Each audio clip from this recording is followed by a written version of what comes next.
All the games where you played your part from the very start just to come this far. You should know I believe in you. Every race you run, you're my number one. Kick it off now and bring it on. This will be your day. 'Cause baby, you were born to win. Never give up, never give in. You were born to win. Your destiny is victory. Yeah, yeah, yeah. Baby, baby, baby, baby, yeah, yeah, yeah. Baby, you were born to win. You set it up and you knock it down. You're all set now to rock this town. You don't really need to play it low. Just get up and go. This is all your show.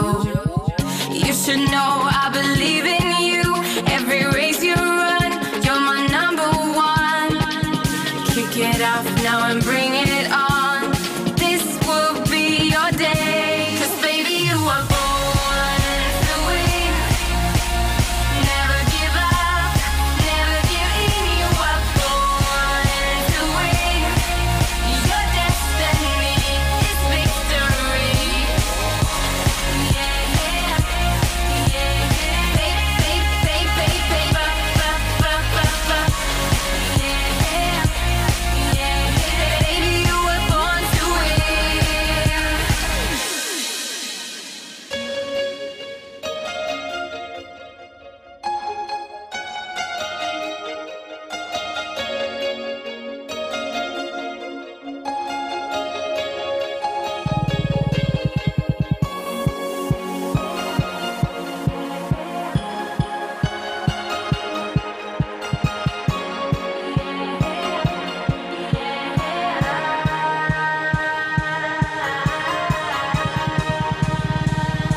Cause baby, you were born to win.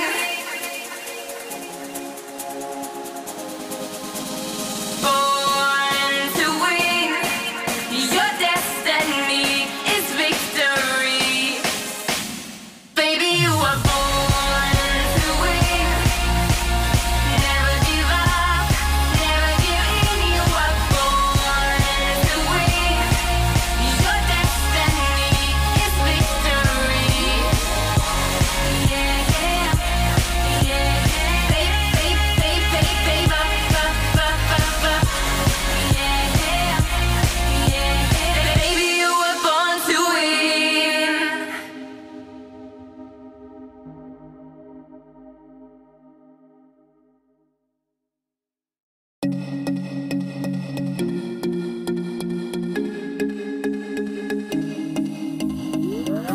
I know where you're coming from. A long road and the money's gone. All the games where you played your part from the very start just to come this far. You should know I believe in you. Every race you run, you're my number one. Kick it off now and bring it on. This will be your day. 'Cause baby, you were born to win. Never give up, never give in. You were born to win. Your destiny is victory. Yeah, yeah, yeah, yeah. Baby, baby, baby, baby, yeah, yeah, yeah, yeah. Baby, you were born to win. You set it up and you knock it down. You're all set now to rock this town. You don't really need to play it low. Just get up and go. This is all your show. You should know I believe in you. Every race you run, you're my number one. Kick it off now and bring it on. This will be your day. 'Cause baby, you were born to win. Never give up, never give in. You were born to win. Your destiny is victory.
A really good race, really fun. I managed to reach the second place.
For me, the G1 series is really how racing should be done. It's the best place to race professionally, but still keeping close control over the costs.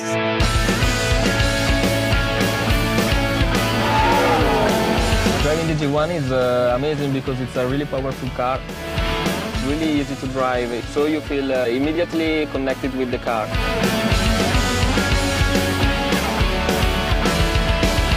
La macchina G1 è una macchina estremamente competitiva, anche messa a confronto con le altre categorie, più veloci di un Formula Renault e di un Formula 4. The braking performance is amazing as well. It's a really good car. I enjoy driving it.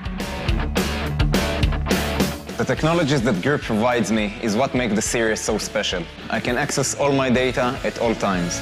And I can also compare the data to other drivers, so I can find my weak points, but also my strong points, and you can improve a lot on the track.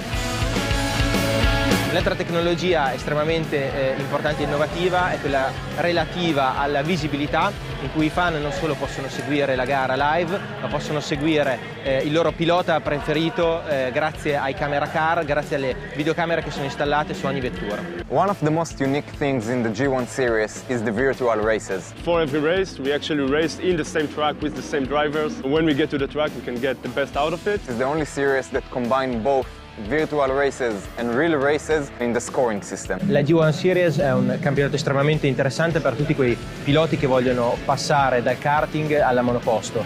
For the cost of a karting season, the G1 Series is one of the best places to improve my formula skills before moving on to next levels. It was truly an amazing year and I just can't wait for next season.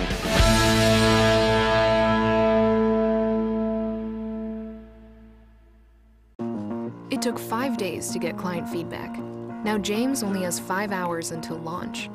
With Fiverr, it only took him 5 minutes to find Stephanie. Fiverr. Connect to a freelancer in under 5 minutes.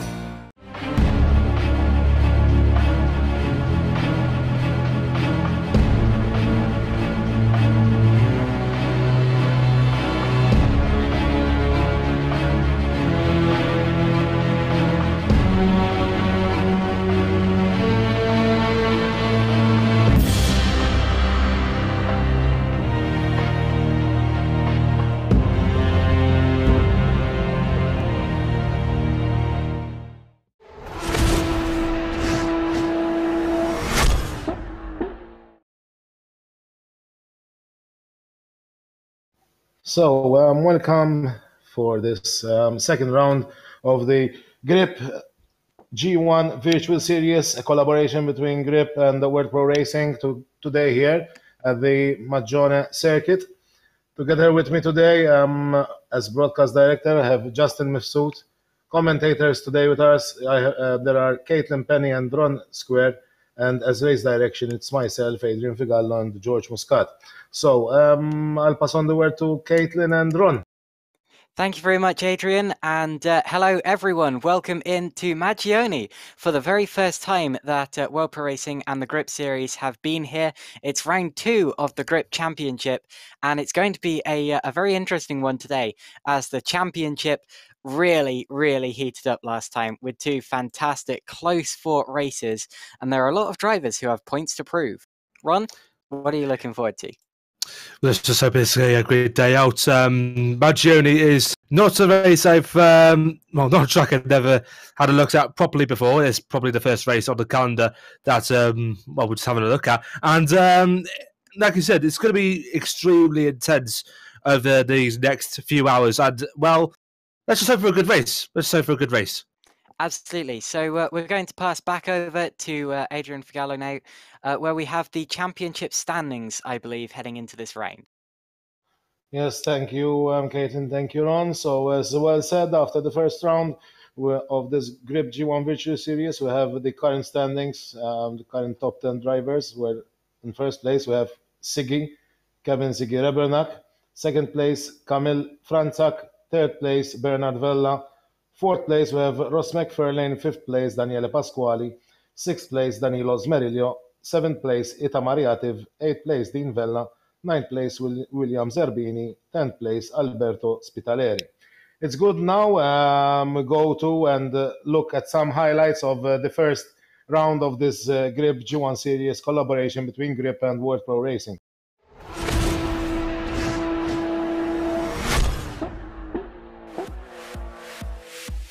Ready for the start here in Imola, the first round of the championship. Lights out and away we go. We have an amazing start from Pasquali, but already it is going to be Kevin Siggy Rebernak who takes an early advantage up towards Tamburello for the first time. It's one of the best starts I've ever seen there for Siggy, as he rocketed ahead of Pasquali, who didn't get a terrible start, but still dropped behind like he was made of stone there.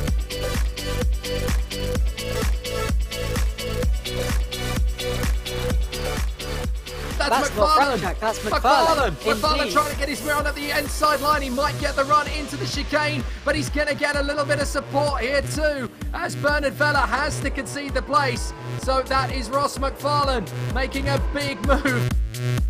Pasquali has the slipstream on Siggy down the straight. Pasquali to the outside here as we head towards Tamburello. Can he outbrake him? He needs to get all the way alongside him, and he does do so. So through goes Daniele Pasquali into the lead of the race, passing Kevin Siggy Rebernak for P1 there. Kevin Siggy Rebernak is digging deep and finding more speed. He's got the gap down again to 0.3 of a second. 25 points on the board are about to go to the Italian, who blasts out of the final corner. Daniele Pasquali takes the checkered flag and wins the first Griiip G1 Series race of the 2019 season. Fantastic result for the Italian. Daniele Pasquali wins from Kevin Siggy Rebernak. Kamil Franczak is in a brilliant third position.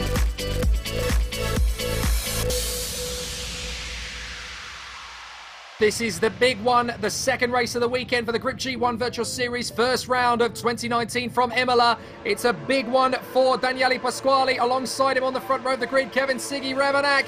And we are racing. Once again, though, Kevin Siggy Rebernak able to blast away from the front of the grid in fine form. He dives for the lead and gets it. And Daniele Pasquali's now got challenge from the man in third position, Franczak. Trying to come around the outside and gets him. Franczak in a second position. This changes everything. Pasquali's now going to have to work so hard to fight back. And he's coming back at him on the exit towards Villeneuve. Takes a look to the outside line. That's a difficult line to hold, and he can't hold it. So Franczak gets through into second for now, but he's run wide. And into Tosa, they're going to be side by side again for second. and he's going to run around the outside, and he has the space on the exit, and they bang wheels, but he makes it stick. He touches him in the rear. My word. And he comes underneath him on the exit, touches him again. They're going to come together, surely. My word. Franchak trying to come right round the outside now on the run to Acqua Minerale. Pasquale has to bail out of it. High side on the curb. Franchak gets the place.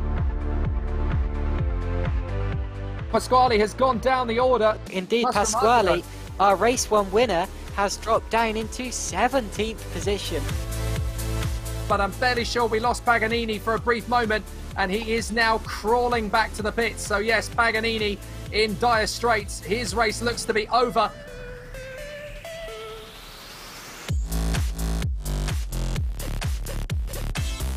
Oh, Zabini spins. Zabini is off from 6th position. He's in the grass. Disaster. And, yeah, that's a big shame because he was running 6th place. Bella McFarlane ran the outside and taking the inside for the second corner. And off goes Bella. Oh, wow, that was so close. Kevin Siggy Rebenak has got a lead of 3.6 over Franchak.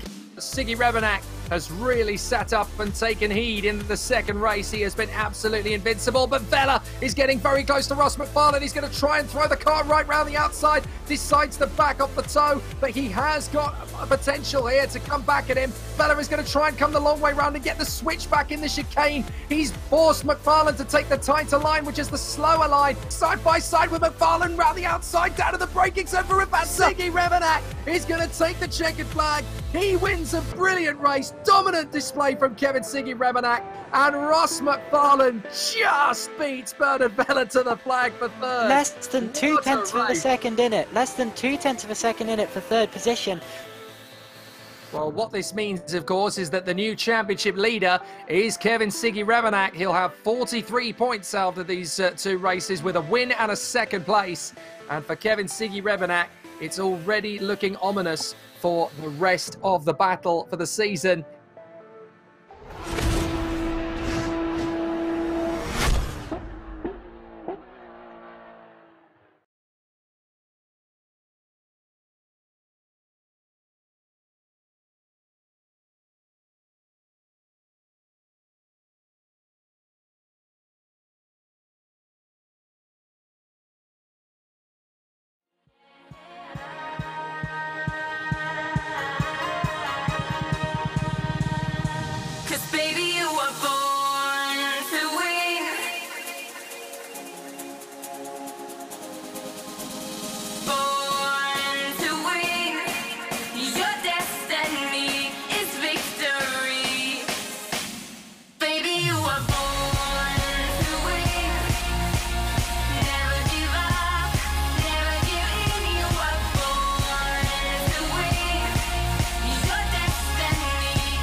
A long road and the money's gone. All the games where you played your part from the very start just to come this far. You should know I believe in you. Every race you run, you're my number one. Kick it up now and bring it on. This will be your day. 'Cause baby, you were born to win. Never give up, never give in. You were born to win. Your destiny is victory. Yeah, yeah, yeah.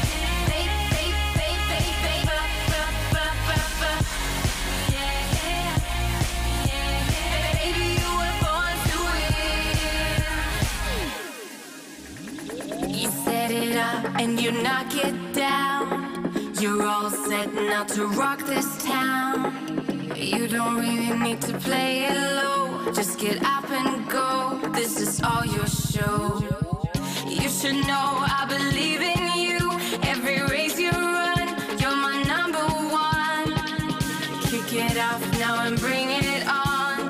This will be your day. 'Cause baby, you were born to win. Never give up, never give in. You were born to win. Your destiny is victory. Yeah, yeah,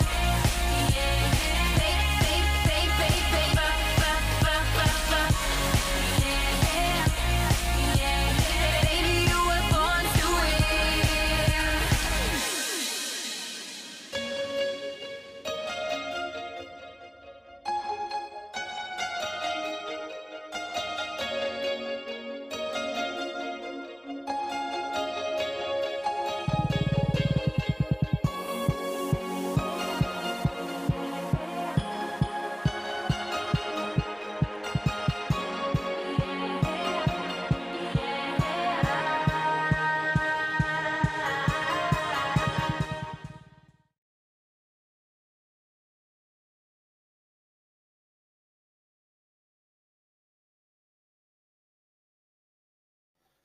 So we're back to.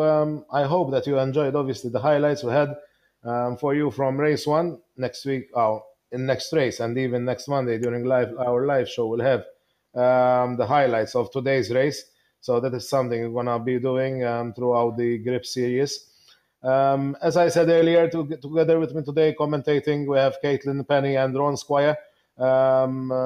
Broadcast director Justin Mifsud, and race direction, it's myself, Adrian Figallo, and George Muscat.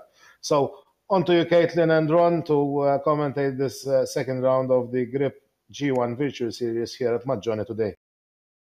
Welcome back, everyone. We are just about to start the official practice session. It's going to be 20 minutes, followed by a 10-minute qualifying session. And that 10-minute session is going to be when the order for the grid for this round is going to be decided. That's the one that counts, but the practice session is going to be the first time that we see competitive lap times with drivers setting up for their qualifying laps, warming themselves up, just finding where the limits are. So look out in practice for who is going to be quick and who are going to be the drivers to look out for. Pointing out a couple of names now, I should point out Kevin Siggy Rebenak, who won both of our rounds last time out after Daniele Pasquale, was unfortunately penalised in the first race that he crossed the line first in. So Siggy, our championship leader, is going to be definitely one to look out for. Another one, of course, is Pasquale himself, because he has a point to prove after the first round. Of course, crossed the line first in the first race, but wasn't given the win due to a penalty, I believe due to a qualifying infringement. And then in the second race as well, unfortunately had some sort of incident off screen that dropped him to 17th position. He ended up finishing, I think, 7th.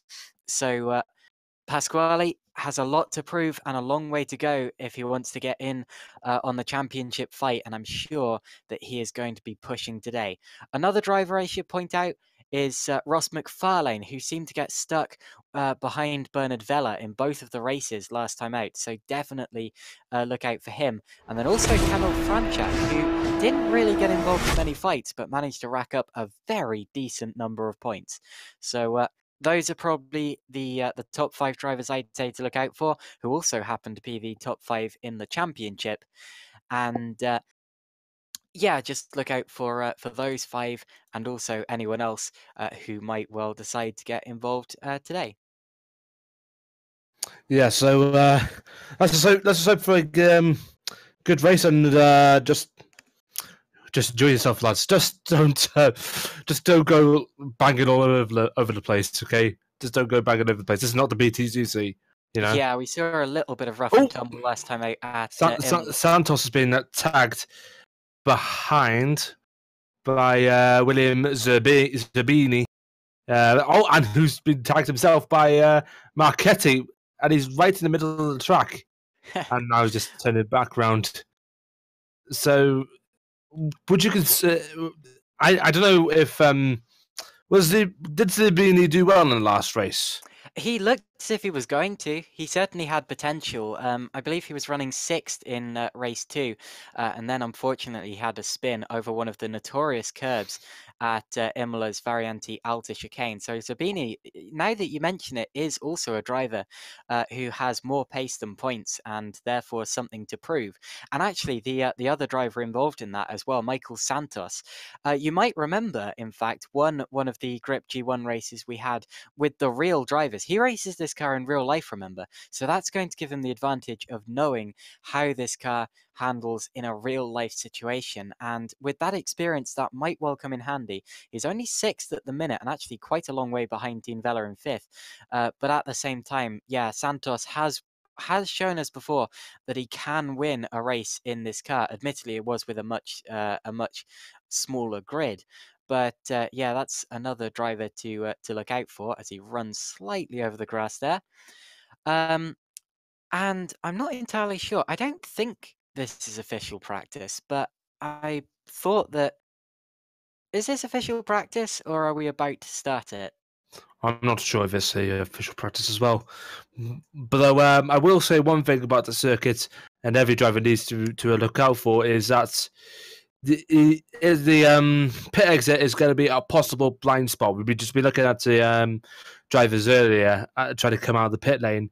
And it's not so much the driver coming out of the pit lane, it's sort of the driver on the actual racing line, because I've pointed out, unless I pointed out in error, that there is no blue lights coming on to indicate there's a driver on the pit lane coming at speed, and to let the driver know to be careful on exit.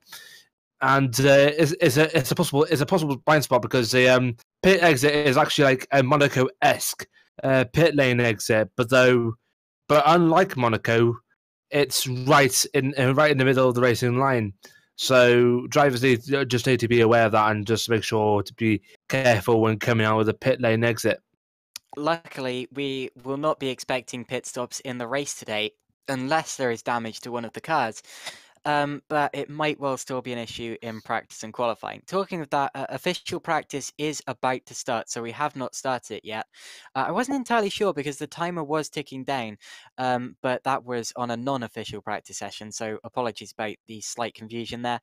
And official practice starts right now. So the cars are back in the pit lane, and we're about to see our first few drivers heading out for official laps of this circuit. Let's follow one so we can show you this circuit. What about Alberto Spitillari? He is the first driver out on this circuit as he rounds the first corner. That is the Curva del Traliccio, before heading down into the second of the many hairpins on this track, the Curva Box. Turn 3 is going to be Curva S. That's the long left-hander. Almost 90 degree, but it's a relatively long one. And then we have Tornantino, which literally means hairpin, one of the many hairpins on the circuit. Then to the right, we have the Curva Muro, before heading down the extremely long straight, the longest straight on the circuit, the Rettilineo del Muro, and then Curvione ends that straight with a fast flick to the right.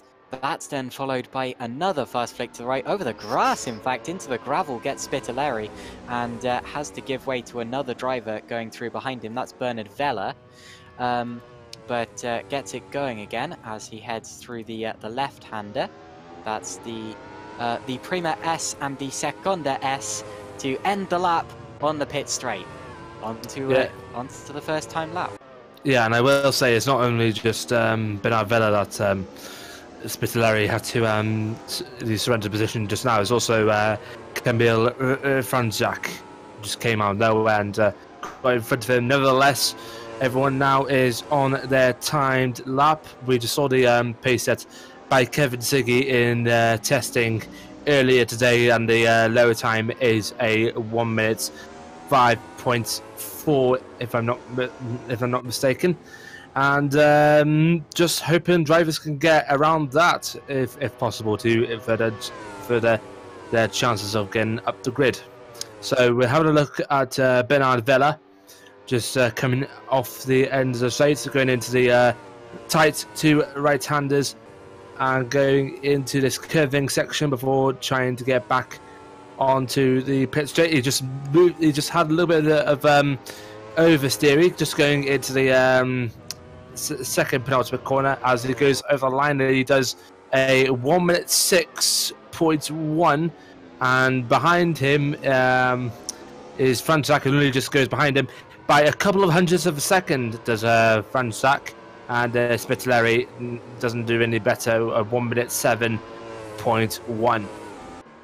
Hello to everyone in the YouTube and the Facebook streams today. We are live streaming on YouTube and Facebook. I'm not sure about Twitch. I checked just a few minutes ago and the Twitch stream wasn't up. We're usually streaming on Twitch, so we might well be today as well. But hello to everyone on YouTube and Facebook. Jake Feimster there, who is another commentator I know, says hi. Hi there, Jake. We also have Garau Madeline saying ciao George Muscat, George being one of our stewards here today. So hello to Garau Madeline there, and also on the Facebook stream as well. I see a couple of people lurking, but no one quite posting comments just yet. If you want to leave comments throughout the course of the 2 races today or the qualifying sessions, we will read them out at any time. Any chance we get. But back to the times right now. We have Kevin Siggy at the top with a 105.686, the first competitive lap time at the top of the order. He's being chased at the minute by Bernard Vella, Kamil Franczak, and Daniele Pasquale, the top 4 at the minute. But we still have plenty of time still to come. Don't be confused by the sector times as well if you're looking at those, as we do only have 2 sectors on this circuit, not 3. That's why the 3rd sector times aren't showing up.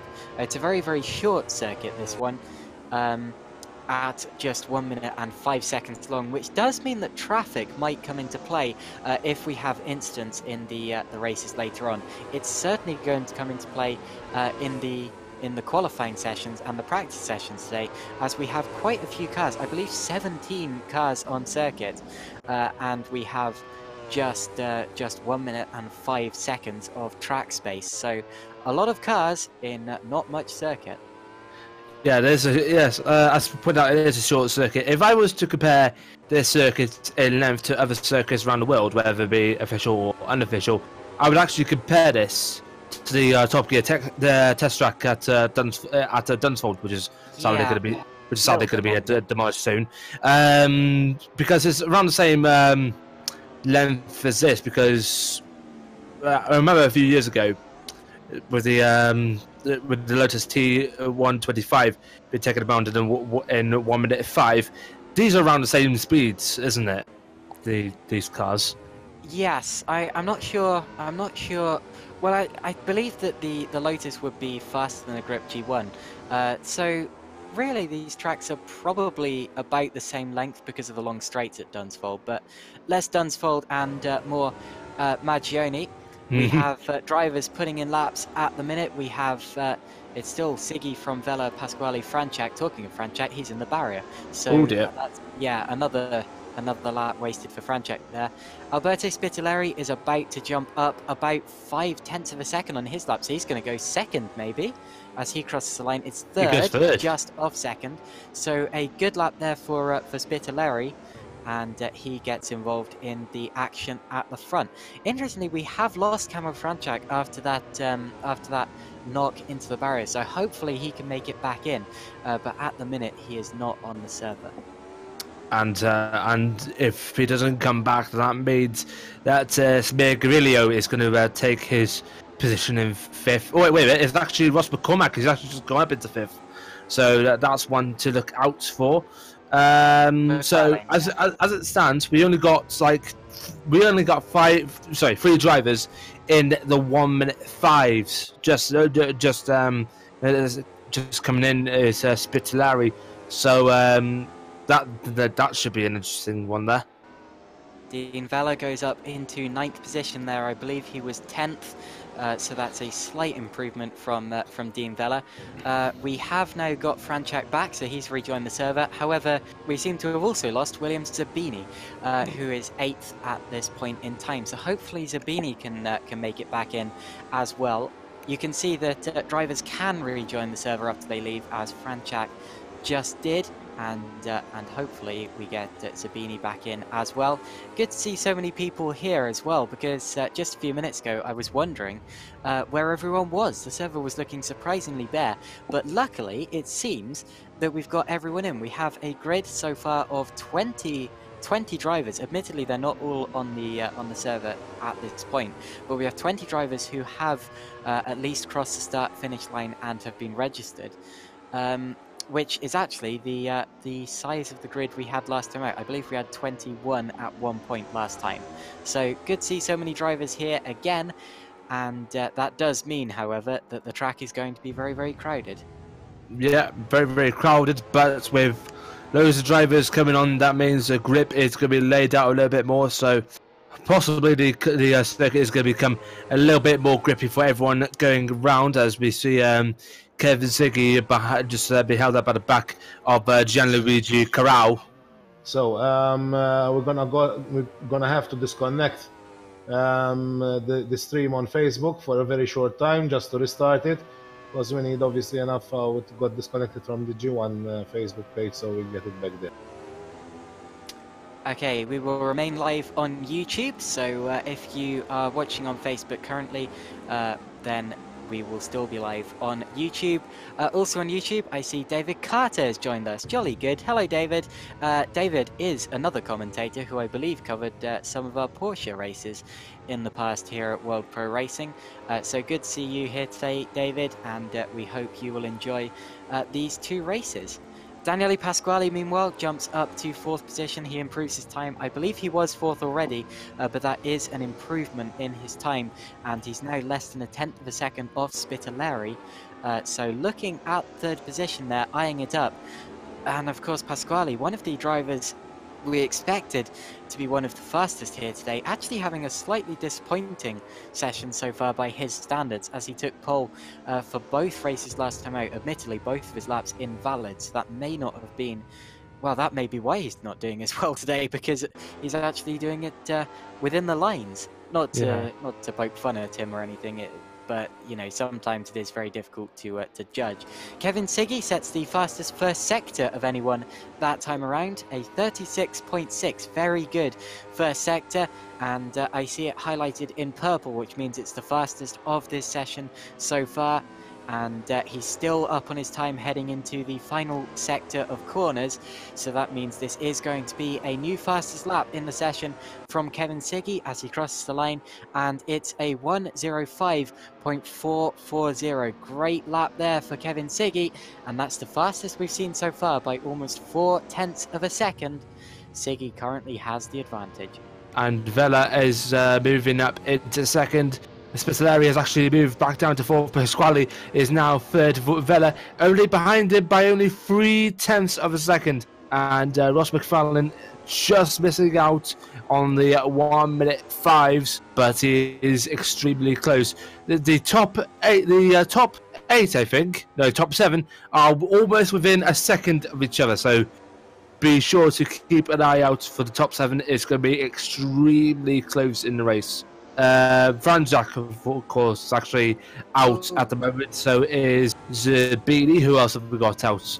Now that's worrying, because that's the 2nd time this session that Kamil Franchak has disconnected. He may be having connection issues, which would be a big drama for the driver 2nd in the championship. It's not uncommon to see drivers dropping out briefly and then rejoining, but Franchak has done it twice in the space of 10 minutes, which is a bit worrying, and hopefully he can get to the bottom of that and return to the race. Ross McFarlane, I'm afraid, says he's having equipment issues and may not be able to race. His throttle is not working properly. And that's another big shame there, because McFarlane is 4th in our championship and only a couple of points behind Vela in 3rd. So that's a shame. And wait a minute. I think he actually got it working now. He just says, he says, I think I got it working fine now. Might be a loose connection where it's being cut when I hit curbs. So, okay. I think it might. So I think it might have been a little bit of force feedback. The vibration that might have just caused that. It says it's fine now, and let's hope it doesn't really affect too much of it. Zabini's back in. That's one thing. Yeah, and hopefully if McFarlane can keep off the curbs and keep his connection intact, then everything should be fine for our driver. 4th in the championship, 5th in the session, currently about 6.5 tenths of a second off the top of the times. Okay. Nothing else as much change at the moment in terms of well, the top 4 at the moment. We just need to see if anyone else is going to try and improve on that time, or at least try and move up a position. Relatively quick first sector there from Daniele Pasquale, but it does seem that the first sector is where he loses quite a bit of time, because his best first sector at the minute is currently a little way, about 2 tenths of a second off the top of the times. And then I think he also lost another 2 tenths of a second in the second sector as well. So now that I mention it, it's actually not the first sector he's losing much time. It's actually the whole lap in general. In fact, I'm quite amazed by how much Kevin Siggy is leading this session by, because it's a very short track, you know, only 1 minute 5 for the top times, and yet he's still leading it by by roughly 4 tenths of a second, which is a massive margin for a track such as this. And it just shows that Kevin Siggy, our current championship leader, is taking this series very, very seriously. Very seriously, that's the word, thank you. Yeah. And so he should, because we do actually have a really, really nice prize for the champion of this series, which is actually a day testing this Griiip G1 car in reality. So, well, it's a good opportunity for simulator drivers to get involved in real motorsport, which is exactly what this race series is about. And yeah, I'm going to be jealous of whoever wins this championship, because it's a fantastic looking, sounding, driving car. And yeah, the champion at the end of the series is actually going to be able to test it in real life. Yep, he is. I would be surprised if he doesn't make it into the 1 minute 4s, because he's quite close to that. And if he keeps on pushing and he keeps taking this more seriously, he could be in the 1 minute 4s. But I'm not too sure. I don't think anyone in these cars have actually reached 1 minute 4s yet. It's going to be a tough ask, because he's going to need to find over 4 tenths of a second, which is very tricky at a circuit like this, which is also where I was amazed that he's leading the session by 4 tenths of a second, because, you know, 4 tenths of a second is quite a high percentage relatively of the lap being just 1 minute 5 seconds in total. That's, you know, it is a very big difference, and that means I don't really think we're going to be seeing 104s unless Siggy still is keeping his cards close to his chest. But with a time like that, and with a gap like that for the lead, I'm really not sure that there is that much more time to be found here. But, you know, we shall see. This is still practice, and it's qualifying when we tend to see the best laps being set, as qualifying is the session which truly matters in terms of the race order. Exactly. We only got about around 4 minutes of practice left, and let's have a look at the standings once again. Kevin Siggy, of course, leading the top of the timesheets by around 4 tenths of a second, ahead of Bernard Vella, Daniele Pasquale, Alberto Spitaleri, Ross McFarlane, Franz Jacques, was just disconnected again. Oh no! Danilo Smegarilio, Dean Villa, Avi Markovic, and William Zabini. That's the top 10. Well, luckily we do have Zabini back in. If you remember, he was having connection issues just now, and he's just come straight back and improved his lap time. So Zabini back on it, and hopefully we will be able to say the same for Kamal Franchak, who, you're right, has just disconnected for the 3rd time in 15 minutes. But yeah, luckily Zabini has made it back in. Then we also have Daniel Streamer, Gianluigi Carrao, Steve DeCellis, Michael Macher, Michael Santos, who will be wanting a lot more from this session. Remember, the winner of one of our test races. Then we also have Sandro Zara, Federico Baldi, Michele Marchetti, Yuri Mastro Martino, Filippo Caracati, and then that is the end of our 20 drivers in this session so far.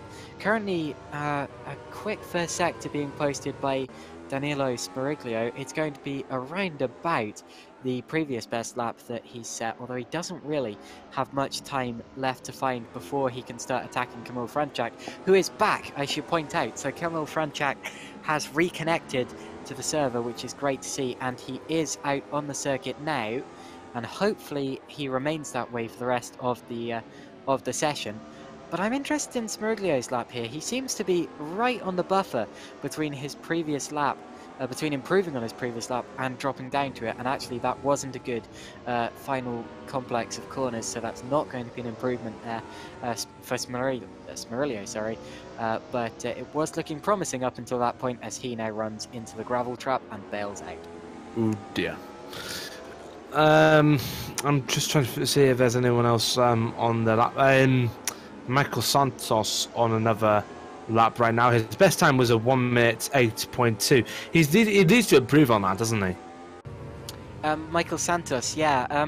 Well, interestingly, he seems to be a driver who's a lot quicker in races than in qualifying. Obviously, consistency is one of his strong points, because when he won the test race, he actually qualified right near the back and ended up winning the race simply through keeping it consistent while other people made mistakes. So we might well see him coming through the order slightly in the race, but with a much larger grid here today and also more competitive drivers. I'm not entirely surprised that he's a little bit off the pace, but still he will be expecting and hoping for more from this session. Yeah, 1 minute 8.6 he just posted, and I just noticed in the last few corners that he's actually gone a little bit more wider than anticipated, right off the racing line. And oh dear, he just nearly just got across. Some people just slowed down the lap, and now he's just spun himself out. And yeah, it's not going well for Michael Santos, but like you said, qualifying and practice, it's not one of his strong points, and now everyone is just spinning about as we're coming up to the end of the practice session. Only 40 seconds left. Oh, and big improvement just came in from Filippo Caracciati in his race not to be last, although he is still last, I'm afraid. Although he does now have much less time to find before he overtakes one of the two Italian drivers just ahead of him. But yeah, Caracciati a little bit off the pace so far, just finding a little bit more in his attempt to get towards the back of the field. Luckily, and I don't want to curse this, Kamil Franchak is still here and does appear to be improving on his previous lap. So trying to make up for lost time there. He lost about probably about 8 minutes in total of this session through being disconnected, and setting a actually that's a pretty good first sector there from Kamil Franchak as he improves, or apparently doesn't improve on his best, which is weird because his delta time and his sector time are saying two different things there. But anyway, continues through the second sector. And I think his delta time's getting confused by all of the disconnections. That will be why. Okay, ignore me entirely. Through the final corner he comes. Is there going to be an improvement for Kamil Franchak? It looks as if there may be. Across the line, and he does improve up into 5th position as the checkered flag comes out. A 1 minute 5.9 does Kamil Franchak. And that makes him only makes him the 5th driver to get into the 1 minute 5s, if I'm not much mistaken. Yeah. Okay, so there is your practice order. Kevin Siggy on top of the tree. Bernard Veda, Daniel Pasquale, Alberto Spitaleri, Franchak, McFarlane, Similio, Vela, Markovic, and Sabini. There we go.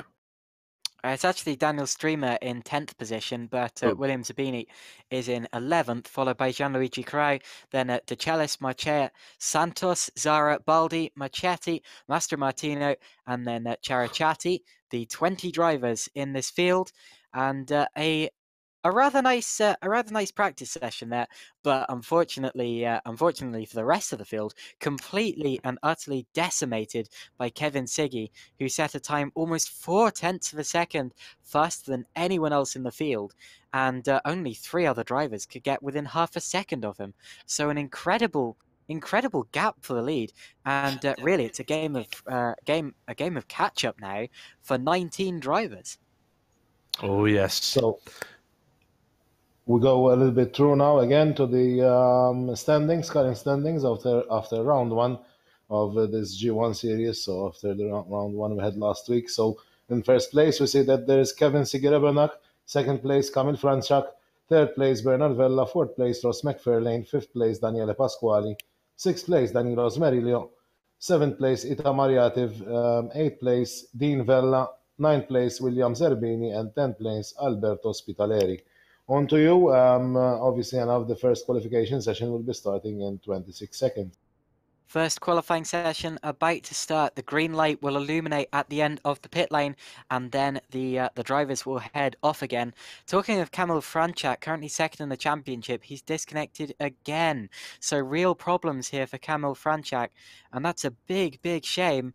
Hopefully he can get them sorted out, but he's really struggling at this point in time to maintain connection with the server as we get the green light now at the end of the pit lane.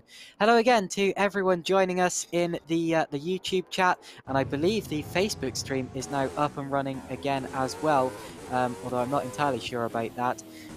But yeah, on YouTube, David Carter says, great to see you as well, doing a great job as always. Thanks, David. Yeah, I hope you will enjoy this qualifying session and then the two races. And Stefano Presenti, team boss of the Morning Stars Academy team, saying hello. Good to see you as well, Stefano, and good luck to you and your drivers here today. Of course, the Morning Stars Academy team, I believe, has their best hope in Daniele Pasquali, who is one of the fastest drivers here today, and he also has a couple of other drivers in this field as well.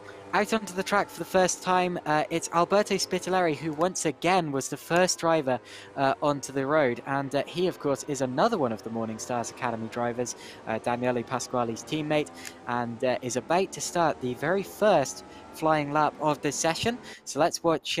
Can we go on board with Alberto Spitaleri and see how this track looks from a driver's eye perspective? Turn 1, avoid the massive sausage curbs on the inside of the corner. Yes, that's what they're actually called, sausage curbs. And they can often flick up a wheel if you get over them, which loses all sorts of traction and momentum. Now into the Torrentino hairpin. I just said hairpin effectively because Torrentino means hairpin in Italian. And now out onto the back straight, extremely long back straight. I don't know exactly how long it is in terms of kilometers, but I'd estimate it's close to a kilometer long, probably, maybe even longer than that, as you head under the Sparco signs. And now out towards the back end of the circuit. That's going to be a difficult corner. You see drivers putting wheels over the grass on the outside there and just getting sucked off into the gravel trap. It's a difficult part of the course, and now the S is to complete this very, very short lap, and the first time is going to come in now from Alberto Spitaleri. What's the benchmark? It's a 106.159, immediately bettered by Bernard Vella's 106.086 rather. Bernard Vella tops the time, but Kevin Siggy-Rebernak made a mistake in the second sector. He looked as if he was about to dominate that, and then made a mistake. But we know that Siggy's got more up his sleeve, as he was the top of the times in practice. Remember, we're looking for 105.4s or better here. Yeah, just remember that Kevin Siggy is caught up in traffic, so there may be a bit of dirty air that might contribute to him having a low lap time. But nevertheless, he hopes to get better on this lap, going down the main straight. I don't know how fast does these go on the main straight. I'll have a look, actually. I'll have a look next time someone goes down that back straight and see if I can get an actual figure to you. It's got to be fast. These cars do have a relatively high top speed. Again, I can't give you an actual figure, but I'll see if I can find a car heading onto the back straight now. Yeah, meanwhile, Kevin Siggy just coming across the line now. Can he improve on his time? Yes! A 1 minute 5.5 as he just gets past someone just coming out of the pit lane. Remember, that is going to be a hazard of tonight, as Kevin Siggy just makes a second mistake into the second hairpin as he goes up into turn 3, just clipping the curb there as going into Torrentino. Turn 4, then turn 5, just clips a little bit of the sausage curb, but doesn't lose any time at all, and goes onto the main straight. There's a car in front of the car that is actually in front of Ziggy, actually warming up his tyres. Probably not the best time to actually do it, but anyway, Kevin Ziggy is just coming into the right quick kinks, going into a third right kick as the guy in front of him just has a little bit of oversteer as he just slows down now as he... Yeah, that probably ruined his lap. That probably ruined his lap. Yeah, unfortunately so. To answer your earlier question, I've just recorded a couple of cars going 213 kilometers per hour, so that's over 130 miles per hour on the straight. I reckon that with a longer straight, these cars are probably capable of getting up towards 150 miles per hour, maybe. But yeah, 131 or so seems to be the top speed on that back straight, which is, well, pretty decent. Yeah, pretty decent indeed, as Kevin Ziggy... Oh! Kamil Franchak goes up to second there with a 106.016. So Franchak has made it back into the session, as we now have less than half of the session remaining. Franchak goes second, but still only Ziggy has got into the 105s with a 105.514. Oh, big crash there for Franchak. But dear. He will be able to go back to the pits. And Semigello is also off as well. And second driver under 106 is Daniele Pasquale. It's a 105.711, which is faster than what he did, a lot faster than what he did in practice. Big improvement from Pasquale, but still only second in the order, just under 0.2 of a second off Kevin Ziggy. And Ziggy has nearly broken his own lap time. He's only 1/10 off it. That's how close he is. Had he not made that huge clip into the sausage curve in the first couple of corners. But nevertheless, he's just avoided the car just coming out of the pit lane once again as he goes, hopefully, to improve on his time. As he's got another guy in front of him. It's Michele Marchetti. I believe he's on the fast one as well, but though he might have to move out of the way just to make sure that Kevin Ziggy has got plenty of speed going down there because he doesn't want any... What's happened? No, I was just saying Ziggy's being held up here. Ziggy is really being held up. He's not going to, not getting past this back marker easily. It's Marchetti. Marchetti's not going to let him through. Oh, no, Marchetti doesn't need to because he is actually on a lap of his own. So everything he did there was completely legal, but it's really ruined Ziggy's lap because Ziggy was actually on the fastest lap we have seen yet today, judging by his lap time. He was 0.2 up on his practice time. So an amazing opening sector there from Ziggy. Look, Marchetti! Just avoided just going over the sausage curve and just taken out Bernard Vella. And Vella as well. Another driver with a lot of time to improve in this session. Currently 5th. Up into 4th position now has gone Ross McFarlane, the 3rd driver into the 105s, immediately bettered by Alberto Spitaleri, the 4th driver into the 105s, who has now gone into 3rd position. So it's Ziggy followed by Pasquale, then Spitaleri and McFarlane. And those are the 4 drivers under 106 at this point in time. We had 5 in the first practice session, though. Kamil Franchak currently hasn't been able to get in, although we know he has the potential to. What about Ross McFarlane here? He has just set a personal best first sector time, but he just takes out Marchetti from behind. Marchetti getting involved in all sorts of trouble here today, as he always seems to find himself in front of a faster car. But whatever the case, gets hit by Ross McFarlane, who has just had his lap ruined there, and no improvement, understandably so, for Ross McFarlane there, as he will only have 2 more attempts, if his fuel and tyres allow it, in fact, left in this session.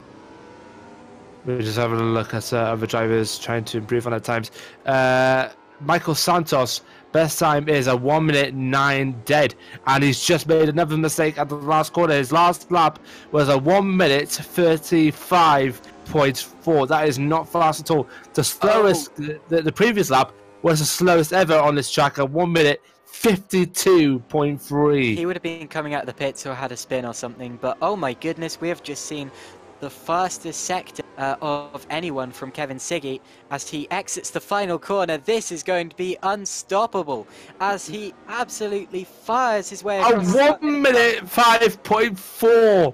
Now, he lost time in that second sector. He's capable of going 0.3 of a second faster than that. So maybe, I doubt it, but maybe it is possible to get into the 104s in this session. But well, yeah, he's only got one last in that second sector there. Yeah, well, he's only got one last chance left. He's only got about 30 seconds left on the clock if he can actually try and break through into that coveted 1 minute 4. But though, nevertheless, he's done a fantastic job here tonight, Kevin Siggy, as he goes onto the back straight around approximately 150 miles per hour as he goes down into the quick right kinks. Just doing it nicely there as the time ticks away and the session is over now. Here comes Siggy, and that might be a yellow flag that might disturb his lap, but now here comes Kevin Siggy on the last corner. Can he improve on his time? Kevin Siggy, he does! Yes, he does! By only a couple of hundredths of a second, a 1 minute 5.479. A really good lap there for Siggy. Actually not as fast as his practice lap, incredibly. So he was capable of more, but it was an improvement nonetheless. Let's watch Ross McFarlane as he now jumps up into 4th position across the line right at the dead.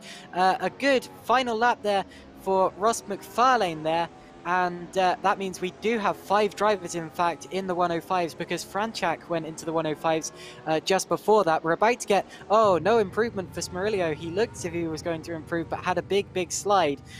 He might still improve, actually, if he gets a good final corner. No, he's down. So no improvement for Smurillo. And that means it's going to be Kevin Siggy, followed by Daniele Pasquale, and then Alberto Spitaleri, Ross McFarlane, Camille Franchak. Michael Santos has improved. He's done a 1 minute 8.3. Yes, that puts him 16th, so still a long way down the order, I'm afraid, but that was an improvement. Maybe a couple of drivers further down can still set laps. I don't think so, actually. Franzak, here comes Franzak. No, he's stopped. So that is the lot, and it's going to be Siggy Rabenak on pole, followed by Pasquale, Spitaleri, McFarlane, Franchak, Vella, Markovic, Smurillo, Vella, and then Streamer. That is Bernard Vella 6th, Dean Vella 9th, not to confuse the Vellas. Those were the top 10. Then we have Gianluigi Carrao in 11th, De Cellis, Sabini, Zara, Machea, Santos, Baldi, and then Machetti, Mastro Martino, and Charachati. That is 20 drivers separated by just under 5 seconds of lap time, and the top 2 were separated by just over 0.2. So, in this short break we have now, we're gonna go through again the current standings of this G1 Virtual Series 2019 collaboration between Merpro Racing and Griiip. So currently, after round 1, in first place we have Kevin Siggy Rabenak, second place Camille Franchak, third place Bernard Vella, fourth place Ross McFarlane, fifth place Daniele Pasquale, sixth place Danilo Smerillo, seventh place Ita Mariativ, eighth place Dean Vella, ninth place William Zerbini, and 10th place Alberto Spitaleri. We're gonna go for a short, very short commercial break. We'll be back with you very shortly.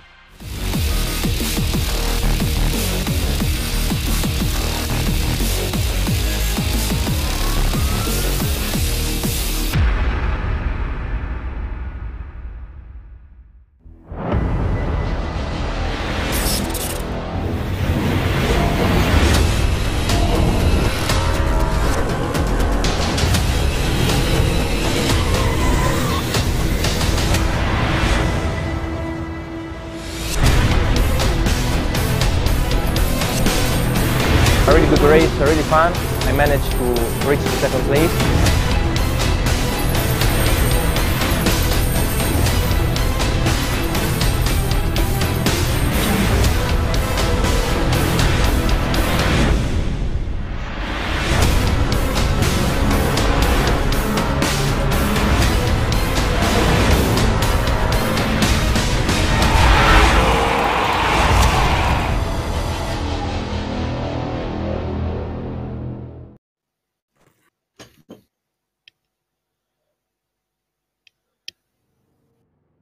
I can't get back to the So pits. we're back like in 2 minutes 20 seconds. This first race of today's second round of the Griiip G1 series will be starting. Together with us, Caitlin, Penny, and Ron Squire. So on to you. Thank you, Adrian. We are back and just a couple of minutes away now from the start of the first of 2 races here today.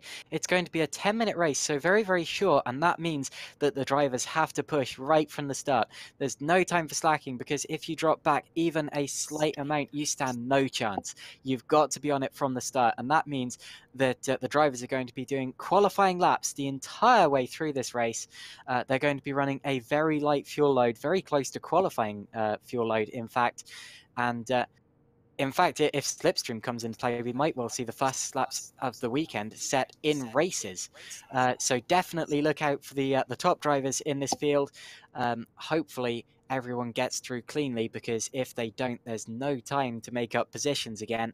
It's going to be Siggy starting from pole, followed by Pasquale, Spitaleri, McFarlane, Franchak, Vella, Markovic, Smurillo, and then Dean Vella. It's Bernard Vella in 6th and Dean Vella in 9th. Then we have Streamer, Carau, De Celis, Zabini, Zara, Marchea, Santos, Baldi, Marchetti, Master Martino, and Charachati. 20 drivers with less than a minute to go. Hello to everyone in the YouTube stream and the Facebook stream.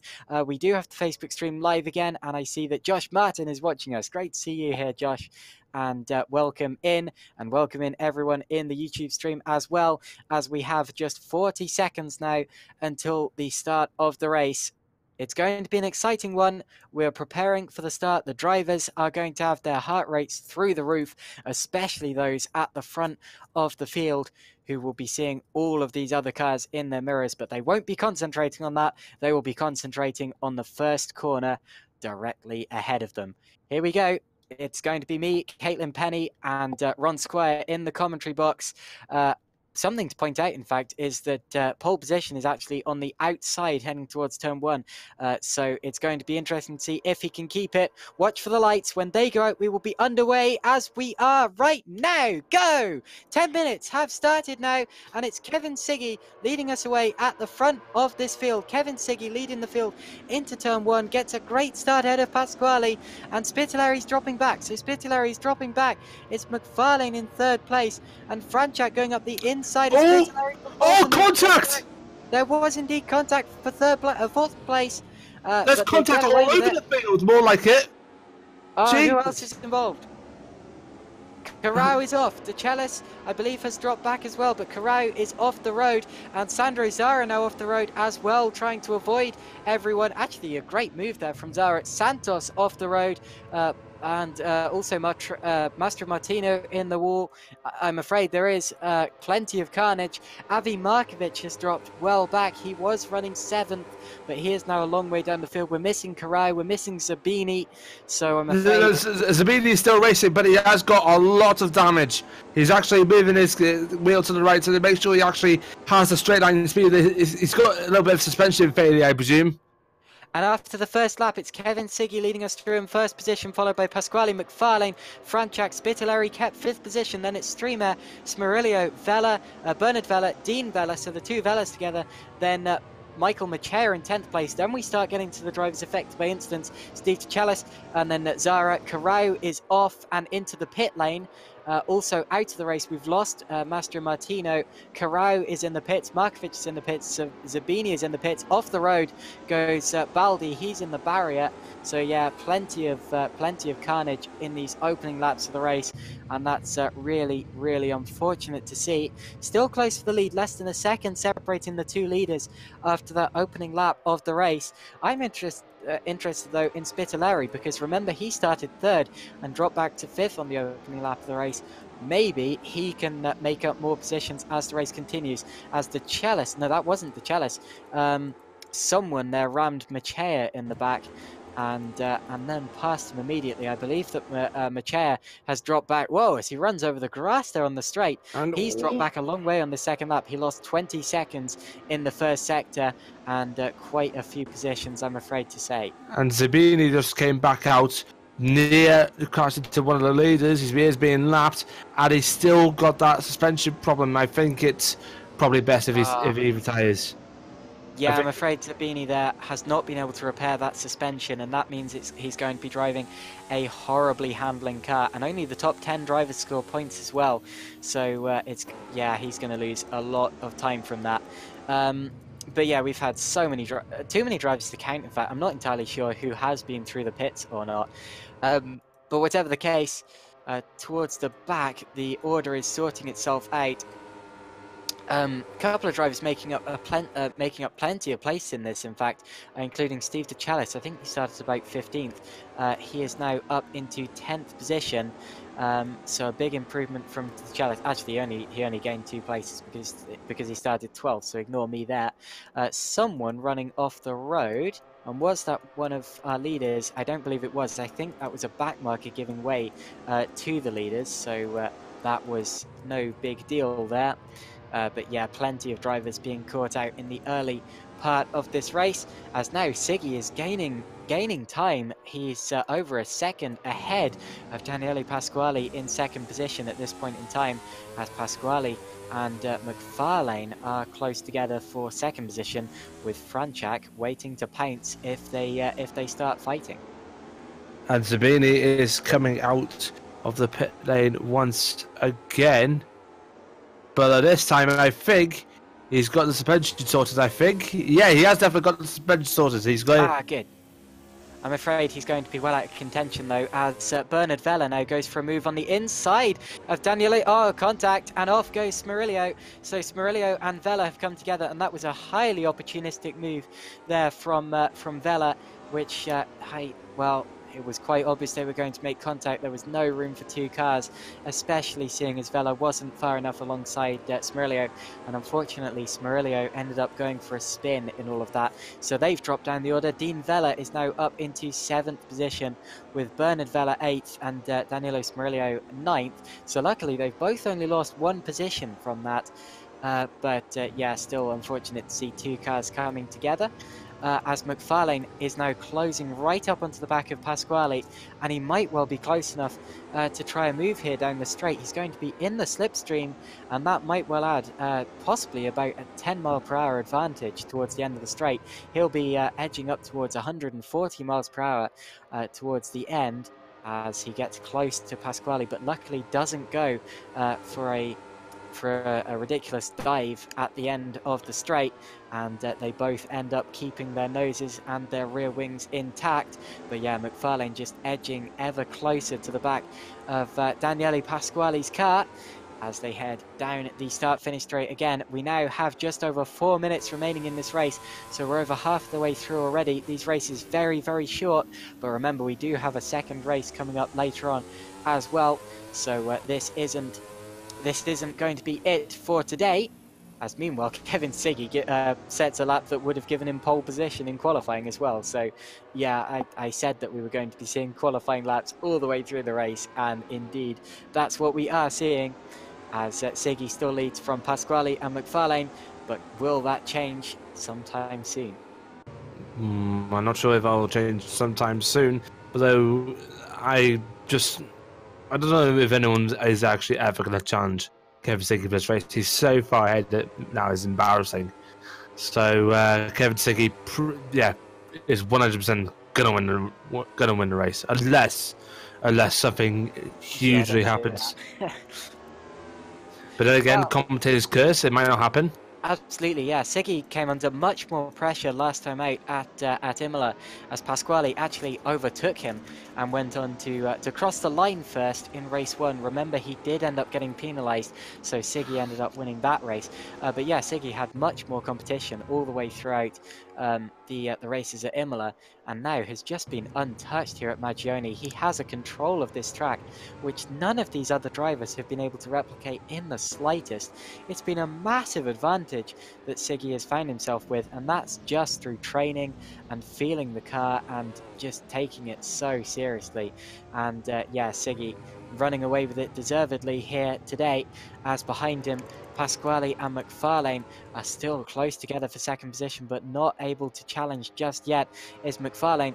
He will probably need Pasquale to make a mistake if he's going to make a move here, as he just doesn't seem to be able to get close enough on the straight for an overtake. And then through the corners, of course, it's much harder to pass the car ahead of you.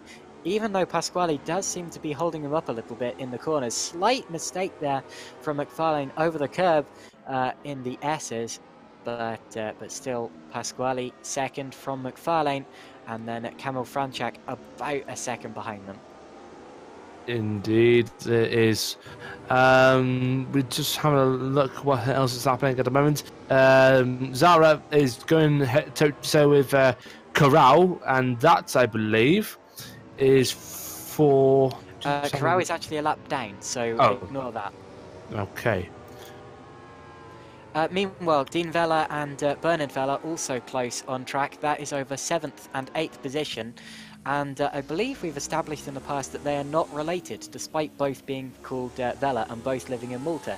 I expect there are probably more people called Vella living in Malta, but still, it's a bit of a coincidence. Whatever the case, they are still racing on the track. Someone is parked to the side of the road there. Federico Cabaldi has gone off, or is it Federico Baldi? There we go. Yes, it was Baldi there.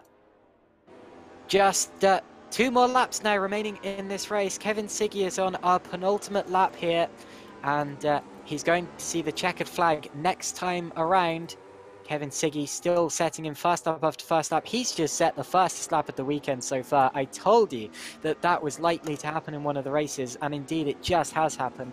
His tyres will now be at optimum temperature, as will his brakes, and he sets the fastest time of anyone. He's got a little bit of traffic coming up now, so hopefully that will go smoothly. But yeah, Siggy still absolutely dominating this race so far. Meanwhile, McFarlane's dropped back from Pasquale and is actually now in the clutches of Kamil Franchak, so that might well change towards the end of this race, and that is for the final podium paying position in 3rd place. An important fight there, but one that doesn't look likely to change anytime soon, as the back marker gets out of the way of Kevin Siggy. Will he be shown the checkered flag this time round? No. I don't think he will, so it will be 1 more lap as he crosses the line now with 4 seconds to spare.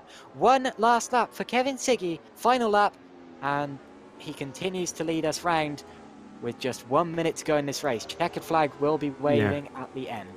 He's actually been in spectacular form this weekend, Kevin Siggy. And remember, this is not the only race of the night. There's another race to come along soon.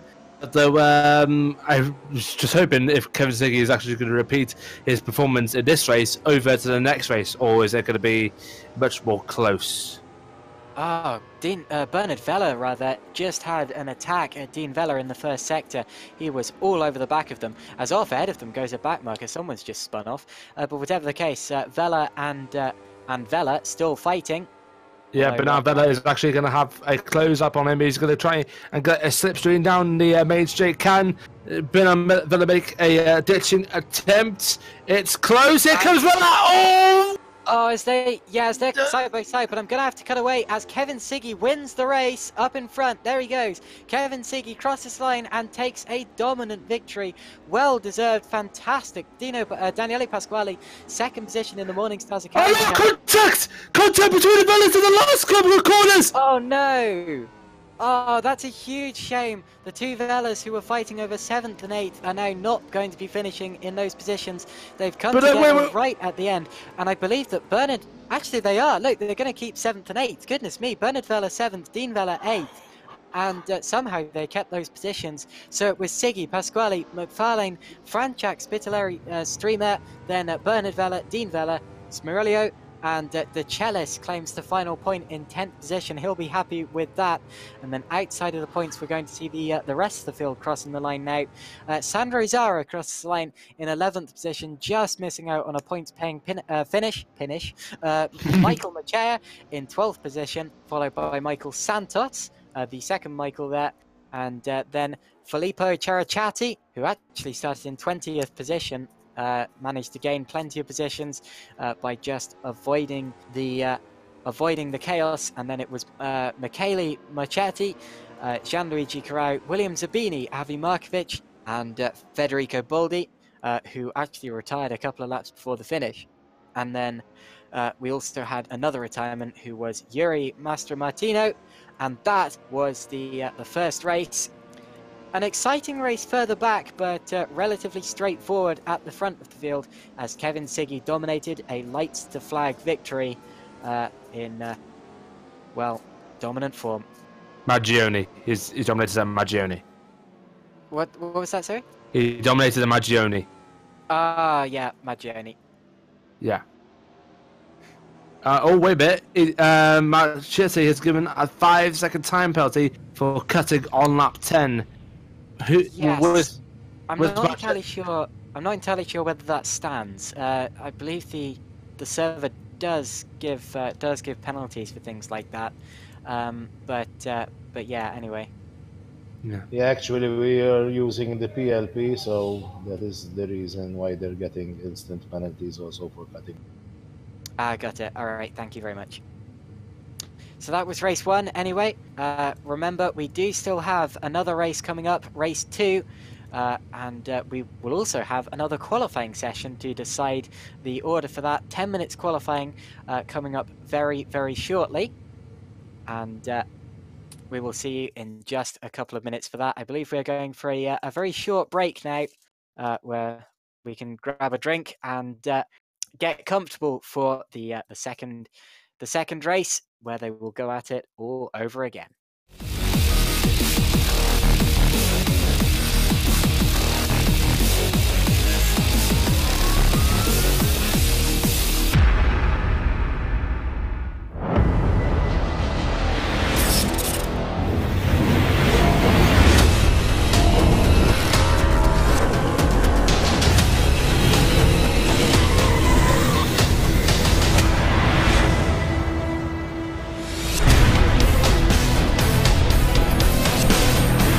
A really good race, really fun. I managed to reach the second place.